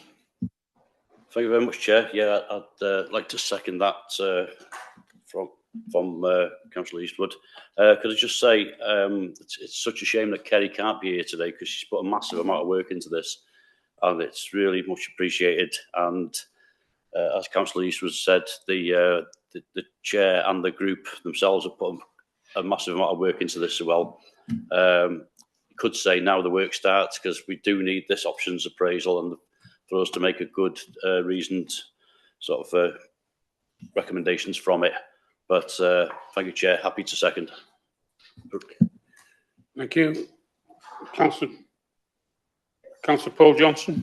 Thanks, Chair. Just to be, thank you. Again, I support Councillor Eastwood's proposals. Him is in front of me. Amendment. Just a quick question. There's any proposals that do go forward to this would have to be taken through a full equalities impact assessments in all respects. Am I correct on that? So, yeah, that's included. My amended recommendation, that's included, yeah. Just think that is a very important piece when we're going through all these kind of documents. Thank you. Councillor Richard Jones. Yeah, no, I totally agree with the added recommendation, because we can't really, we can all agree that it seems like the right thing to do, but whether it's sustainable is the big issue, isn't it? Whether the authority can afford to do it. So, you know, this, if I'm being honest, it should have come through really with a kind of a financial impact statement before it even got to this far, in my view. We can't be all things for all people. We have to make difficult decisions, and those decisions sometimes are based upon the financial impact. So I think it's just a necessity, and I appreciate what Councillor Eastwood has said. Thank you. Well, it's been proposed, it's been seconded. So, all in favour? That's carried. Thank you.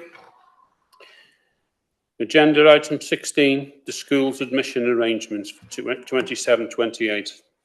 Councillor Eastwood.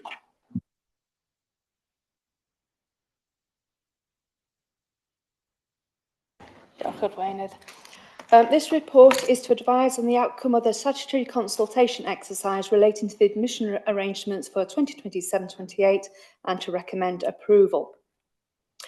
In accordance with the school's admissions code, the council is required to undertake an annual statutory consultation exercise regarding its admission arrangements for the subsequent academic year. The consultation is comprehensive and encompasses all aspects of the admissions framework. The local authority received one formal comment from the Catholic Diocese of Wrexham, who provided an interim response noting that its Catholic voluntary aided schools are unable to offer comment on the local authority's proposed admissions arrangements until the conclusion of the current school reorganisation consultation. All head teachers were formally invited to report any significant changes to their school's accommodation that might reasonably necessitate a formal review of their published admission numbers, and no informal requests for a reassessment of school capacity or amendment of admission numbers have been received from any Flintshire schools. The Council's current admission arrangements have remained consistent since 2003, ensuring a stable and transparent framework for families.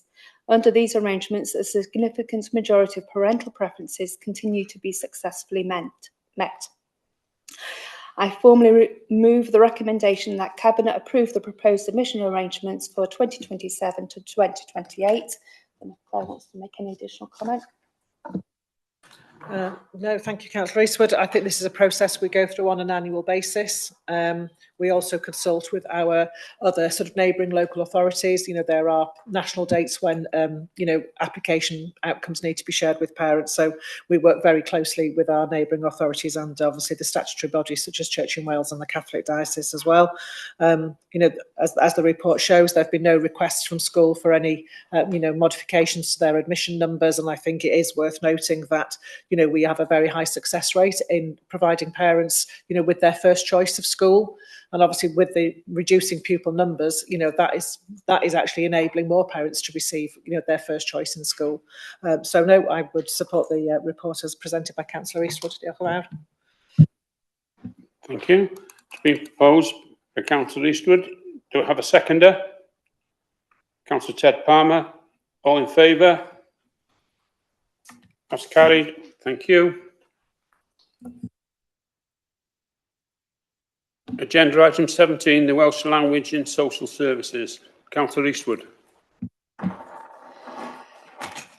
Bore da gadeirydd a'r aelodau.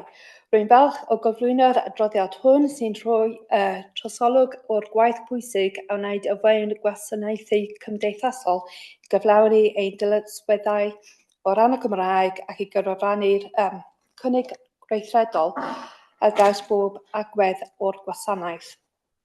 Good morning, Chair and Members. I'm pleased to introduce this report, which provides an overview of the significant work undertaken within social services to meet our Welsh language duties and to strengthen the active offer across all areas of service delivery. As outlined in the report, our responsibilities are shaped by a robust legislative framework from the Welsh Language Act 1993 through to the Regulation and Inspection of Social Care Wales Act 2016, each reinforcing the principle that Welsh is a core component of quality, person-centred care. These requirements are not simply statutory obligations. They ensure that Welsh-speaking residents are able to express themselves, access support and engage with services in the language that best reflects their identity, dignity and well-being. Over recent years, the portfolio has made real progress. We have strengthened our workforce's Welsh language skills, expanded awareness and training through initiatives such as the Arfer project, and promoted opportunities for learners to grow in confidence. Our Welsh language champions play an important role in embedding everyday cultural and linguistic practice, and our engagement in regional and corporate forums ensures we continue to share learning and raise standards. Whilst there is more to do, particularly around recruitment, developing the active offer within new systems like Mosaic and enhancing the use of Welsh in technology, we remain committed to continuous improvement and to ensuring the Welsh language remains an integral part of the support we offer to individuals and families. I'm presenting this report today on behalf of Councillor Christine, but with my Welsh language portfolio hat on, I would like to commend the portfolio for their support in raising awareness of Welsh language and shaping the language around it, because it's down to the dignity of our residents and empowering them, isn't it? Rather than, I know there's legislative requirements, But I think the core reason why we're doing it is to engage fully with our residents. Diolch. Craig, any comments? Just that the report was presented to scrutiny, and at scrutiny we heard a very personal story about the real impact that has been able to communicate and have the service in Welsh had for someone's family member following a stroke. And for me, it's always bringing it back to what does this mean for our residents. So, thank you. Thank you, Craig. Councillor Eastwood, are you moving this one? Yep, I'll formally move that Cabinet endorse the variety of activities being undertaken by social services to comply with Welsh language legislation requirements, and 2, that Cabinet acknowledge the effectiveness of the Welsh language activity being undertaken and support future plans. Diolch. Thank you. Councillor Richard Jones.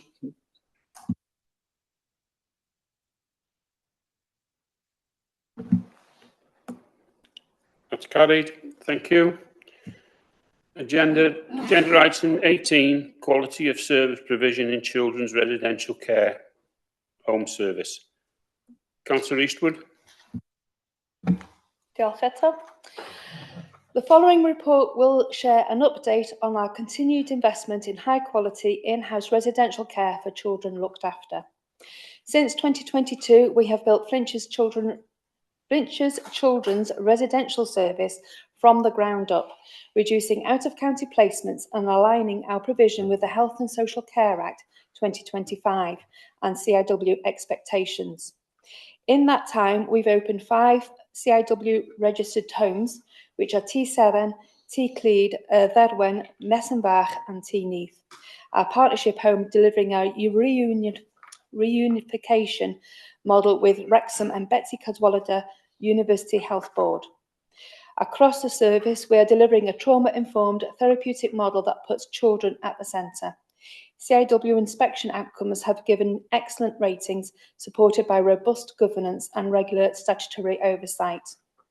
This progress reflects our commitment to delivering the highest quality care for Flintshire's children. Diolch. Craig, anything to add? So the report is the objective assessment of the quality of services by the RI, which is the responsible individual, and they provide assurance in their role of the quality of the work that's delivered. The report was discussed at scrutiny, and at scrutiny were quite keen to commend the achievements of the workforce in delivering and developing this service, and they suggested an amendment to recommendation 2 to read that Cabinet recognise the achievements of the service and congratulate them on the outcomes secured by the in-house workforce in delivering high quality and effective care and support services. So they were very keen that there was the congratulations and recognition of the work in that recommendation. So I just bring that to Cabinet as a view expressed yesterday at scrutiny. Thank you, Craig.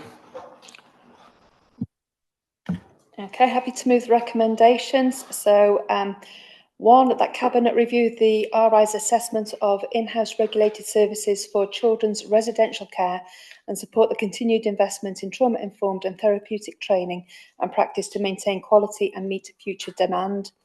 And 2, that Cabinet recognises the achievements of the service and congratulates them on the outcomes secured by the in-house workforce in delivering high quality and effective care and support services. Thank you, Councillor Eastwood. You're moving it. Do I have a seconder? Councillor Ted Palmer. All in favour? That's carried. Thank you. Agenda item 19, access point into children's and adult services and our approach to continuous improvement. Councillor Eastwood. Today's report highlights how children, families and adults currently access information, advice and support across our services. At present, there are several different pathways and entry points. While each has developed for good reasons, this complexity can make it harder for residents and for us to navigate and coordinate the help we provide. For children's services, the report sets out how families reach early help and early intervention. It describes what happens at the first point of contact and how the system is evolving to be more consistent, reduce duplication and deliver better outcomes. Know that early help is often crucial in enabling families to manage challenges without the need for escalation into statutory services, although of course escalation cannot always be avoided. In adult social services, residents generally access support through two main routes depending on their circumstances. This report offers a clear view of these gateways and the opportunities we now have to better align and coordinate them. In summary, this is about strengthening and simplifying how people reach us so that citizens receive the right support at the right time and so that we as a local authority can work more effectively and efficiently, essentially reaching people before they reach the crisis stage, if all goes to plan. It did go to scrutiny. Craig, do you want to make any further comments before I move the recommendation? I think at scrutiny we spoke about the real challenges, particularly at SPOA, a single point of access for adult services with the volume and demand that's coming to the front door. We really are igniting some work to look at how we have to make some changes to be able to absorb that demand and really think about our workforce and how we up front some of our processes to be able to give that effective initial response. So quite a detailed piece of work to follow, looking at our pathway and particularly through adult services.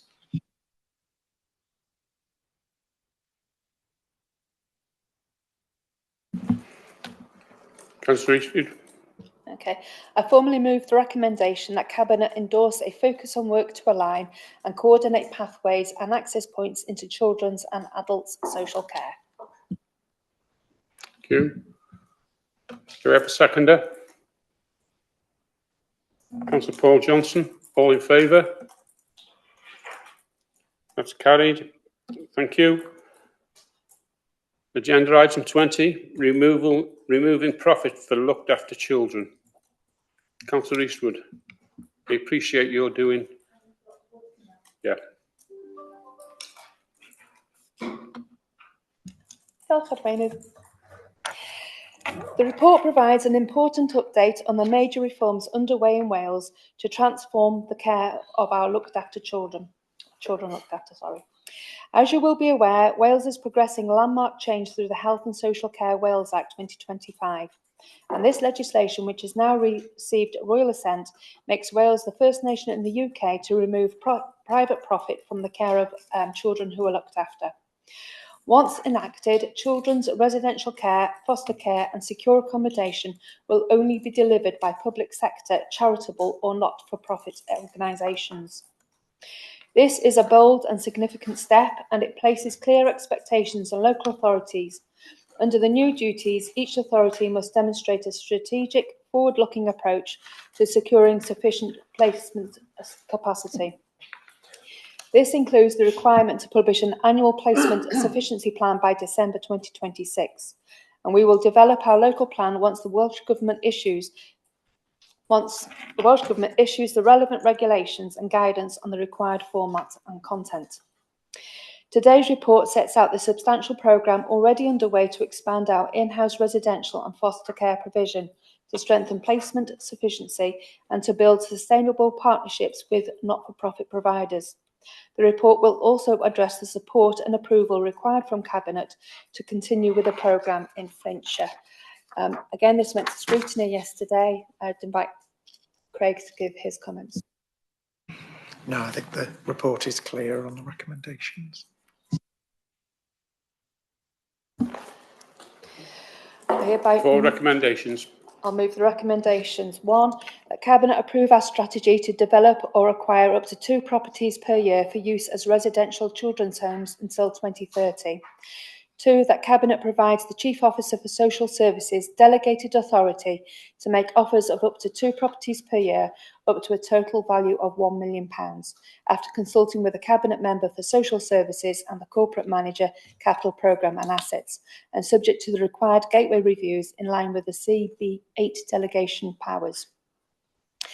3, that Cabinet provide delegated authority to the Chief Officer Social Services in consultation with the Cabinet Member for Social Services to recruit the staff needed for each new residential home as it opens, ensuring the service is ready to operate without delay.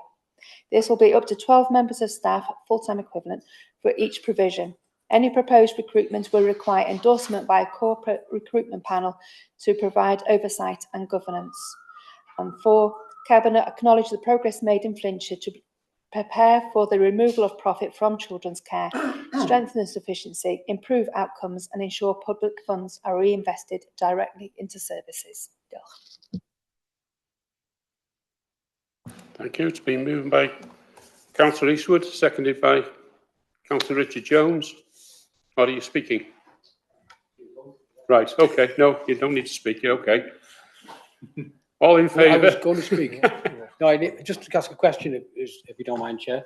So, I mean, we've heard of this around for quite a while, haven't we? It is pretty bold reform, which is really good for Wales. I think it's a really the right thing to do, to end private sector profit out of looked after children. It's kind of an ethical issue, isn't it, really?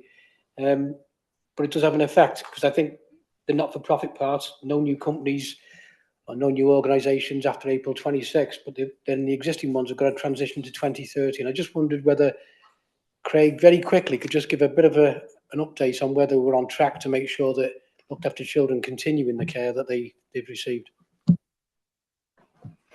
Craig?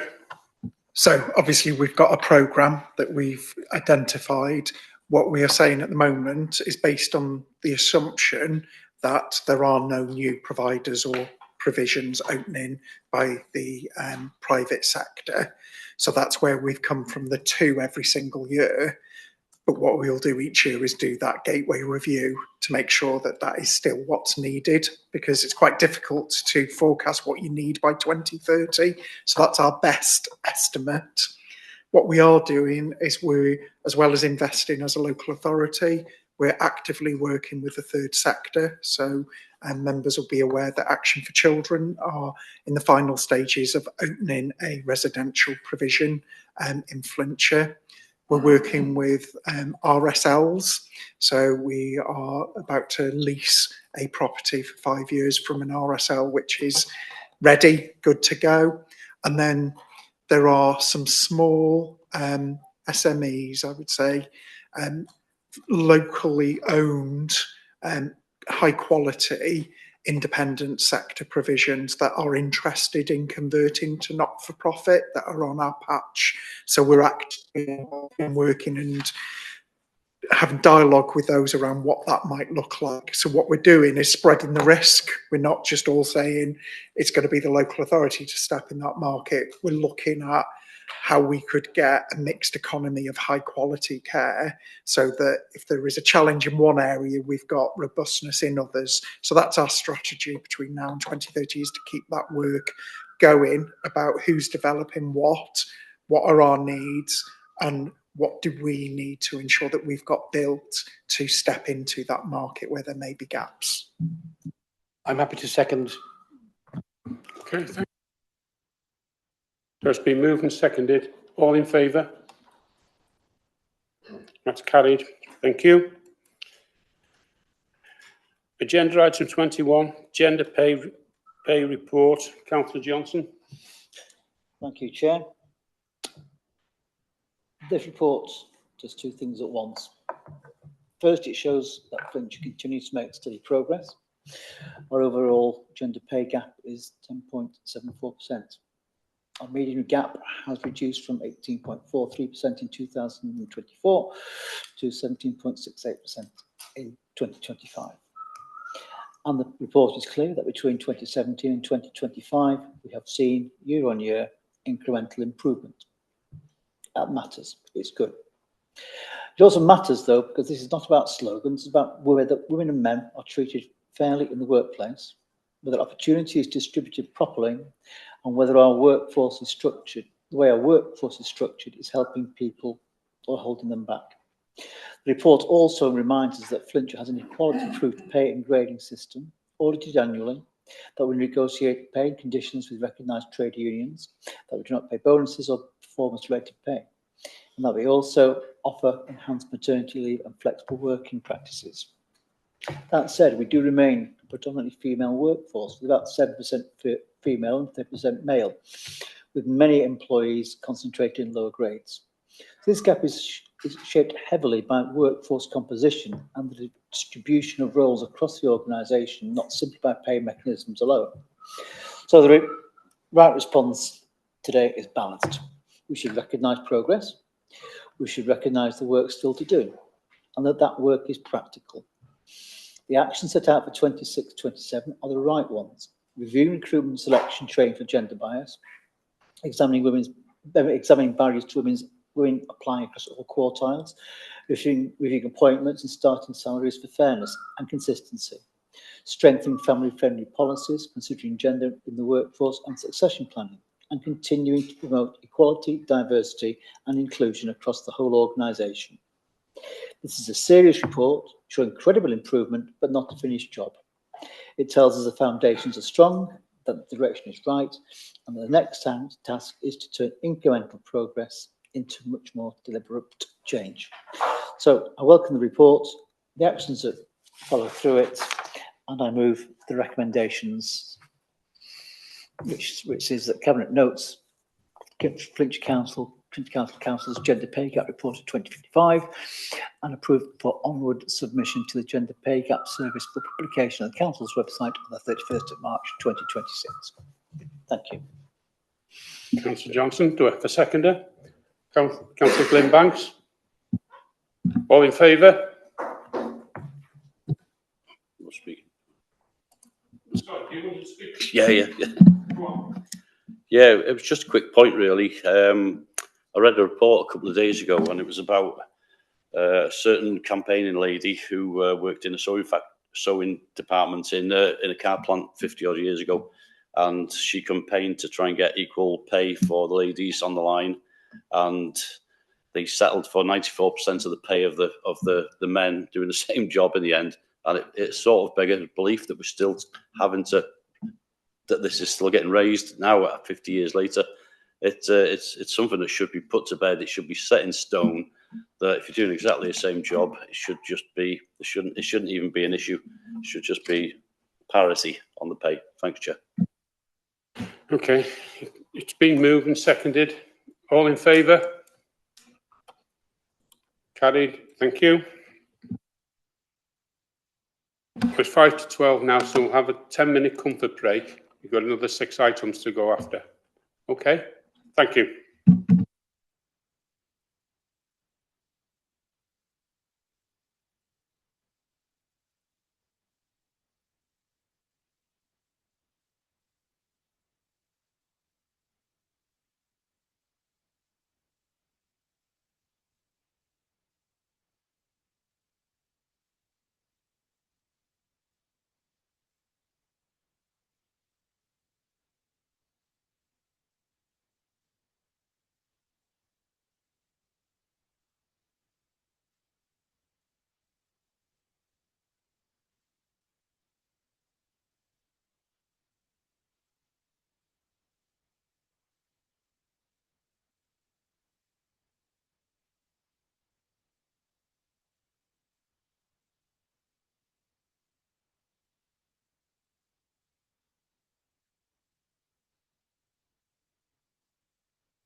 Okay, then, well, welcome back. We go to agenda item 22, internal audit report, compliance with the contract procedure rules, street scene and transportation. Ted? Thank you, Chair. Good morning, members. This report sets out the findings of an internal audit into compliance with contract procedure rules within street scene and transportation for 24-25. This audit was carried out as part of the Council's approved internal audit strategic plan with oversight from the Governance and Audit Committee. Its purpose was to ensure the procurement processes are robust, consistent and delivering value for money while managing risk appropriately. Flintshire County Council operates a centralised procurement system, Proactis, alongside a joint procurement system team in Denbighshire County Council. This approach is designed to ensure consistency, provide oversight and strengthen assurance across all procurement activities. The Chief Officer for Street Scene and Transportation requested this audit to confirm that appropriate controls were in place and that contracts were being procured in line with the Council's rules and that budgets are being effectively managed. The audit findings provide assurance that systems and controls are in place, but also highlights areas where improvements are required. As a result, an action plan has been developed to address identified risks and strengthen the compliance further. In summary, this report provides assurance to the right structures are in place, while also demonstrating a clear commitment to continuous improvement, transparency and strong financial governance. Thank you, Chair. But there's one thing I'd like to highlight in 105, the bottom paragraph. It's the scrutiny committee is invited. As it's passed, it should be was invited, and they did. As this is a joint portfolio, it covers both of those. I don't know whether my colleague, Councillor Glynn-Blanks, want anything to add. If not, the Chief Officer. Nothing else to add for myself. Thank you, Chair. Richard? Yeah, thanks, Chair. I think it would be a bit remiss if we didn't recognise and thank the Chief Officer because she initiated this audit report. So I think to do that ahead of time, because you recognise a problem perhaps within your portfolio, is a really, really good thing to do. Shows a bit of commitment to want to improve. So to turn this into what could have been a problem, we turned it into an opportunity, and I think that's really important to note. And if you look at the action plan, out of those 8 items, I think there's 6 greens and 2 ambers, which is, shows that Chief Officer's got it under control. So, yeah, just like to thank you for that. Thank you, Councillor Richard. Joe just stole my thunder there. I was just going to say congratulations to Katie for bringing this to our attention. Ted, are you going to direct 2 recommendations?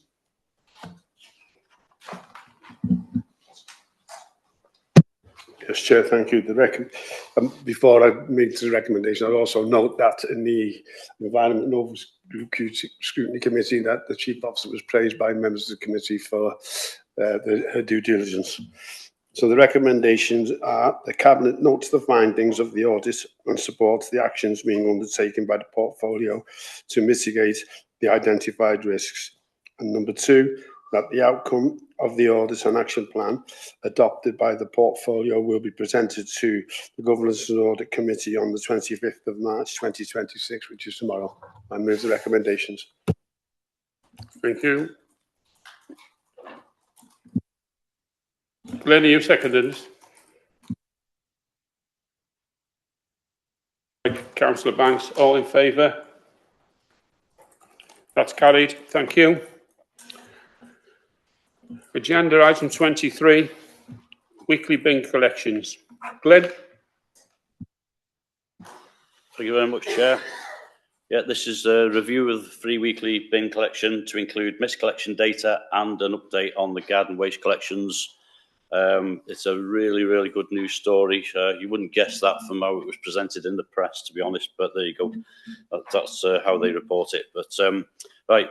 This report has been requested by the Environment and Economy Overview and Scrutiny Committee and provides an overview of recycling and waste minimisation performance for the Q1 to Q3 periods for the financial year 25-26, following the implementation of a free weekly residual waste, which is the black bin collection service change.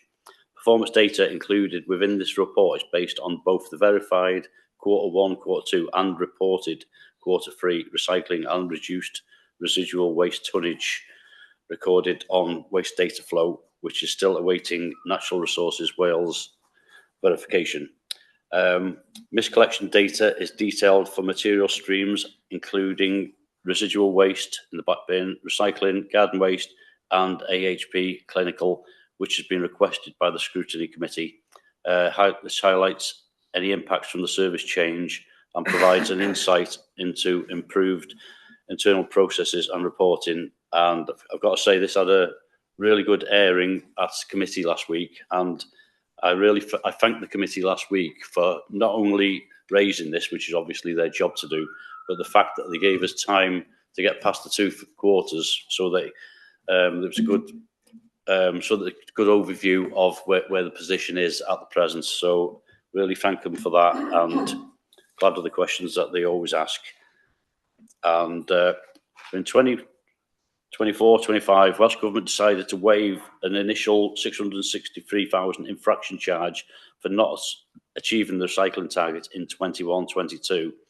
And while positive progress has taken place, which provides clear and robust evidence to support our journey towards a statutory 70% target, we are astonishingly still facing these significant infraction fines for the financial years 2022-23, 23-24 and 25-26, which as of yet, the 24-25 is yet to be determined. The other two are in place and they total £540,000. It really is about time that the Welsh Government took these initial two at least offers, because it seems ridiculous now, seeing as how well we are doing. We've done literally everything asked of us, and we're doing more. There's much more that's going on, planned work, such as next steps, repair and reuse, deposit return scheme, things like that. Now, back to the executive summary. So mitigations will now focus on the remaining actions from the resources and waste strategy, with continued engagement and education with residents, improving recycling outlets, including investigating internal infrastructures to accept additional waste streams, and implementing a repair and reuse initiative. This report also includes a review of the current garden waste brown bin collections service, including tonnage, disposal outlets, income and automatic renewals, which were requested by the Environment and Economy Overview and Scrutiny Committee. This comes, Chair, with 3 recommendations. 1, Cabinet to acknowledge the contents of the report and report the recycling performance to date, noting the actions being taken to continuously improve service. 2, the Cabinet to acknowledge the work undertaken by staff and workforce to deliver the service change and continue efforts to achieve the 70% recycling target. 3, Cabinet to recognise the support and efforts of Flintshire residents to reach a recycling target of 70% and divert recyclable materials from the residual waste black bin stream to the existing curbside recycling services and reuse. Just on the recommendation 3, Chair, I would like to really highlight the fantastic efforts of the Flintshire residents. They've really worked with us. I said at the Environment Committee that we're nothing without them.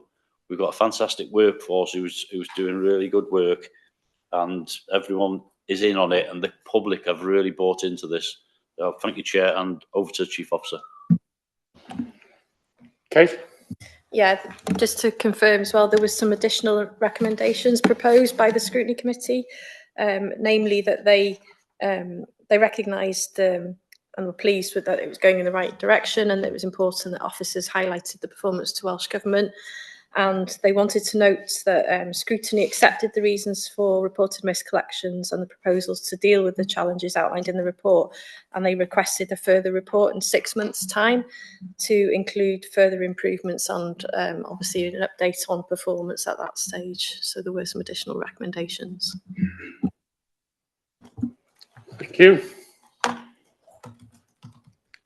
Councillor Richard Jones. Yeah, thanks, Chair. I think we've got to acknowledge the improvement in this service. We hear about it so many times in the paper, how bad it is. You know, if you look at 106, 10% improvement in Q2, that's a massive increase. You know, there's definitely applauded there. I don't just mean definitely for the residents, because they're the ones who are actually providing that additional recycling. So definitely to thank the residents, but also the Chief Officer, the Cabinet Member and all the staff involved, because do a lot of thanking today, but it's true, that takes a lot of effort to do that. And then in 107, you know, missed collections, we collect over 5 million, there's 5 million, over 5 million collections, and there's less than 13,000 missed. They're still important, and that's recognised by the service, but that's a 99.76% collection rate. It's fantastic collection rates, and we sometimes don't kind of applaud that kind of service, and it's a really good service. We should applaud it, and you know, whether the media pick that up, but they should do, because it's a thanks to a lot of people to get to that point. Thanks. Thank you, Councillor Jones, and I agree. You know, excellent report this, and it really, really good. And I think we do need to get onto Uranka Davis and get that money sent back to us, because we've actually put the thing to it before, because he may not be in a job in May. So I think we need to do that. But just on that, my only criticism with it is, it's the regular miscollections let us down sometimes. You know, when we get in regular miscollections and it's happening on a regular basis, and yet we're doing all this good work. So congratulations to the team and to you, Casey, for the way you're doing it. Okay, it's been moved and seconded. Are we all in favour? That's carried. Thank you. Agenda item 24, progress update on setting 30-mile-an-hour speed limits on restricted roads. Thank you very much, Chair. Yeah, again, I see this personally as a really, really good news story, because obviously initially when the 20-mile-an-hour scheme came in, it did seem to upset an awful lot of people. We've had a really good common sense approach to this, where I'm really happy with our approach on how we're taking the guidance from the Welsh Government and utilising it on our roads here in Flintshire. And so following the introduction of a default 20-mile-an-hour speed limit on restricted roads across Wales in September 2023, the Welsh Government provided highway authorities with new guidance in July 2024. This was to help them assess which roads could return to a 30-mile-an-hour speed limit. This report has been requested by the members of the Environment and Economy Overview and Scrutiny Committee, and this was presented to them last week, to provide an overview of the revised guidance issued in July 2024 following the scrutiny-led workshops that were held in October 2024 and April 2025. The report also seeks to provide an update on the existing 20-mile-an-hour restricted roads in Flintshire which qualify for an increased 30-mile-an-hour speed limit, and that's when assessed in accordance with the revised criteria, along with the clarification of the traffic regulation order process and implementation programme. And Chair, this comes with 4 recommendations. Cabinet notes the revised Welsh Government 30-mile-an-hour guidance issued to local authorities in July 2024. Cabinet notes the progress to date and future programme of implementation for the assessment and implementation of 30-mile-an-hour speed limits on the county's restricted road network in accordance with the said Welsh Government criteria. And 3, Cabinet notes the work of Street Scene and Transportation to update members of the changes to legislation and changes within their respective wards. And finally, 4, Cabinet acknowledges Street Scene and Transportation's approach to the execution of due legal process, statutory process and impartial application of Welsh Government criteria, utilising evidence-based assessments to ensure speed limits are safe and legally robust. And Chief Officer, have you got anything more to add? Yeah, there were some additional recommendations made by the scrutiny, and that was to note that we continue to accept further requests for speed limit reviews on other roads, and also they wanted some they wanted some feedback on the roads that didn't qualify under the criteria as well. So we've agreed that we will do that offline separately with individual members. That we can also, I think we also agreed at the scrutiny committee that we would publish the assessments of those roads online. So that's what we've committed to do in due course. There were 82 roads originally requested, so we will publish those assessments online. That's what we're proposing. Thank you. I have to say that this legislation is probably one of the worst the Welsh Government have ever put out. The way that it's been rolled out, there's been that much conversity about it that I do think, you know, you have done a really good job. But I just think the whole way it was being rolled out has not been good. And they weren't listened to when you were trying to tell them that this was not. And we'll see where that one runs with the elections. Right, so Councillor Banks, you've moved this one. Seconded by Councillor Ted Palmer. All in favour? That's carried. Thank you. Agenda item 25, artificial intelligence policy. Councillor Richard Jones. Thank you, Chair. There's a lot of discussion at present about artificial intelligence, isn't there? The benefits it might bring and the risks that might be consequent upon its use. As a council, we wish to utilise AI to help improve efficiency and to make savings. However, we're not going to do that in a way which creates unnecessary risk to our council or residents. So there are some simple guidelines in place within the council at present, but these need to be enhanced. The report proposes a more detailed policy, which amongst other things requires that, firstly, decisions are not made about people without any human intervention, except in the very limited circumstances as permitted by law. And secondly, information entered into any AI must remain the property of the council and cannot be incorporated into publicly available artificial intelligence. The proposed policy also includes acceptable uses such as research and information gathering, summarising documents or emails, recording, transcribing and summarising meetings. It also contains prohibited use, such as using open artificial intelligence models for council work, for example, ChatGPT or Gemini, but other models are available. Or using AI for legal advice, to bypass security controls, or using personal AI tools or devices to perform work-related council duties. It also can't replace official translation services either. So these constraints will ensure that the privacy of residents and the council data is protected and that there is always a human involvement in and oversight of decisions. The policy has been prepared to help create consistent control practices for adopting and using artificial intelligence, thereby ensuring new tools are appropriately risk assessed, aligned to business needs and implemented with appropriate levels of governance and oversight. This policy explains in detail responsibilities and scope within the document. It also provides insight into open and closed artificial intelligence and the differences between them that encourages safe use of AI. The document has been to Corporate Resources on the 19th of March, where it was considered with a level of particular interest. And I have to thank members of that committee for their many comments and level of concern.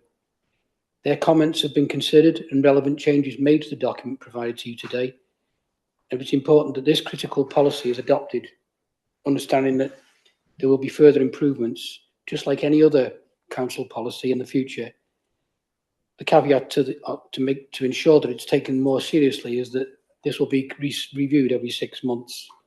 And I think that's, in a way, it's kind of, we do it every 6 months because things are changing so fast. You know, in the future, we don't know where this is going to go. But 6 months consideration would probably give us more scope to make changes as necessary. So I recommend the policy in front of you today and hope for your support. Thank you, Chair. Thank you, Richard. Gareth? Oh, sorry.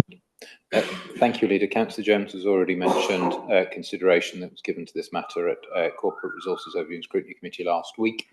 I have a list of the issues that were raised. I'm probably not going to go through them now because it is quite a long list, as Councillor Jones said. We give particular concern and consideration to the item.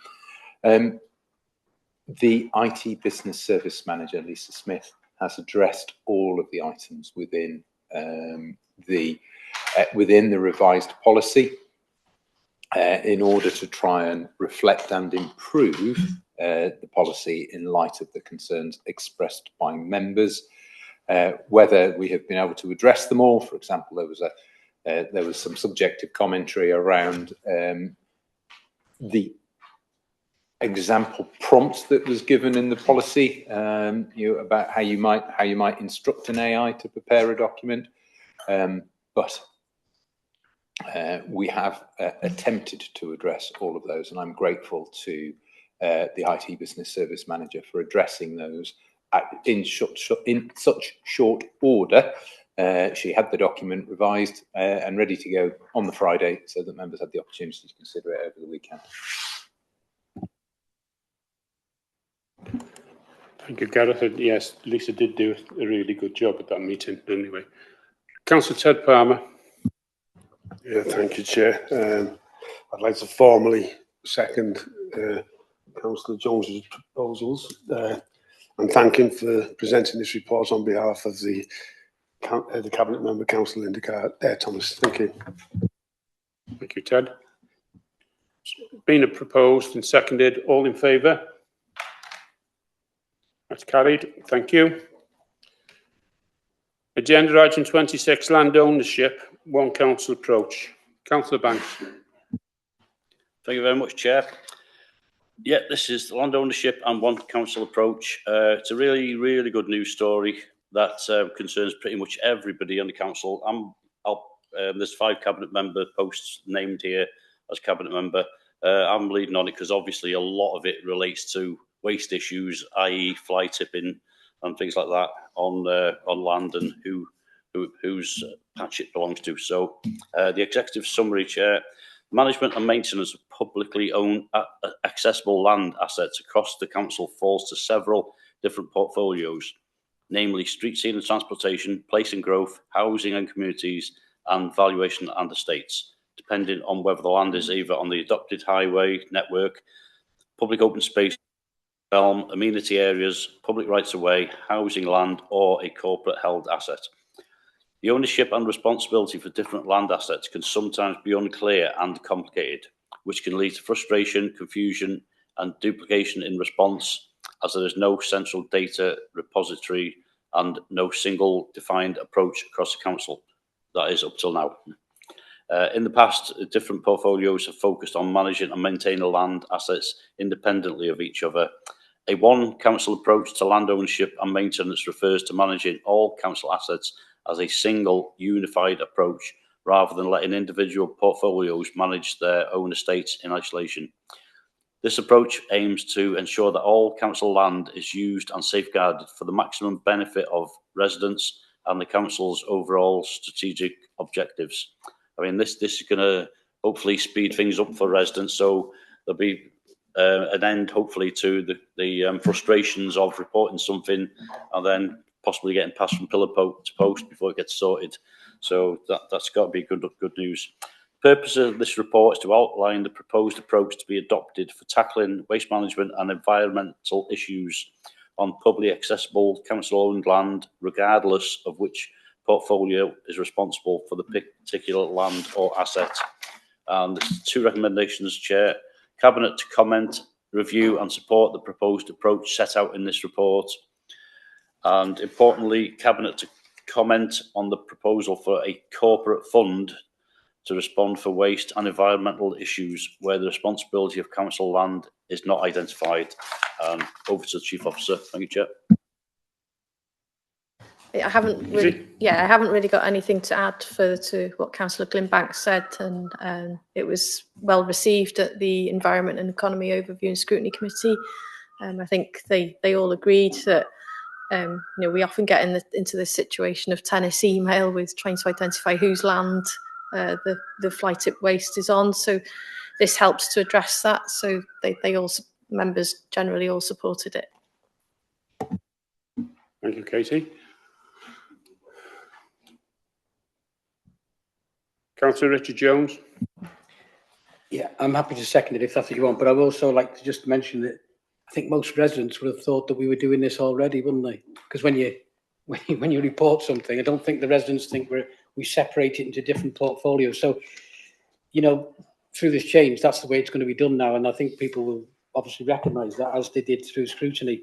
I'd like to just ask a quick question on recommendation 2, on the idea of a corporate fund, and I'm just wondering whether the chief officer has anything to add on that, what she would anticipate to kind of qualify that. Yeah, when we've discussed it internally, we suggested that the 4 portfolios that are referenced, as we put, you know, I don't know, it might be £1,000 each into a corporate fund that we can then access for those parcels of land where the ownership isn't known. At least then it enables us to get on and clear the land and tidy it up and arrange for disposal of any waste. We've had a look back over the last few years to identify what the costs were in terms of similar cases where we've had those issues, and it hasn't been more than £5,000. So we suggested that maybe a contribution from each of the portfolios would be sufficient, hopefully. Thank you, Katie. Ted? Yeah, thank you, Chair. This is a good report. It covers 3 of my portfolios, to be honest. I'm responsible for fly tipping on council-owned land, assets, and protecting the public health side of it. So I welcome this, because the amount of times I've told residents saying, you know, it's housing or it's this, and they say, well, it's Flintshire County Council, and this will highlight the fact that it is Flintshire County Council, and I fully support it. Thank you. Thank you. And it's nice. I remember years ago saying we need a corporate sort of pot, because it's not fair that, you know, it's not my department, it's your department, or it's not my department, whose department is it? It's the council's duty to actually clear this up, because it's the council that get the rap for it anyway. So you've moved this, haven't you, Glenn? Chair, can I make a slight alteration to recommendation 2, please, Chair? Or I'll propose it anyway. Cabinet to comment on the proposal for a corporate fund. Just to add to it that, I mean, I should imagine, to be honest, I think 1,000 is probably a bit low. If, say, £2,000 to respond to waste and environmental issues where the responsibility of council land is not identified, at least means you don't and then have to go chasing for a few quid, doesn't it? You know, so you can always give them back if they don't use it. So, so add that to £2,000 sum into the second recommendation, please, Chair. Councillor Richard Jones. So I've seconded it, so I'll accept that. That's £2,000 per portfolio affected. Yeah. Yeah, and I'll certainly second that. Okay. We've heard the proposal and the recommendations. All in favour? That's carried. Thank you.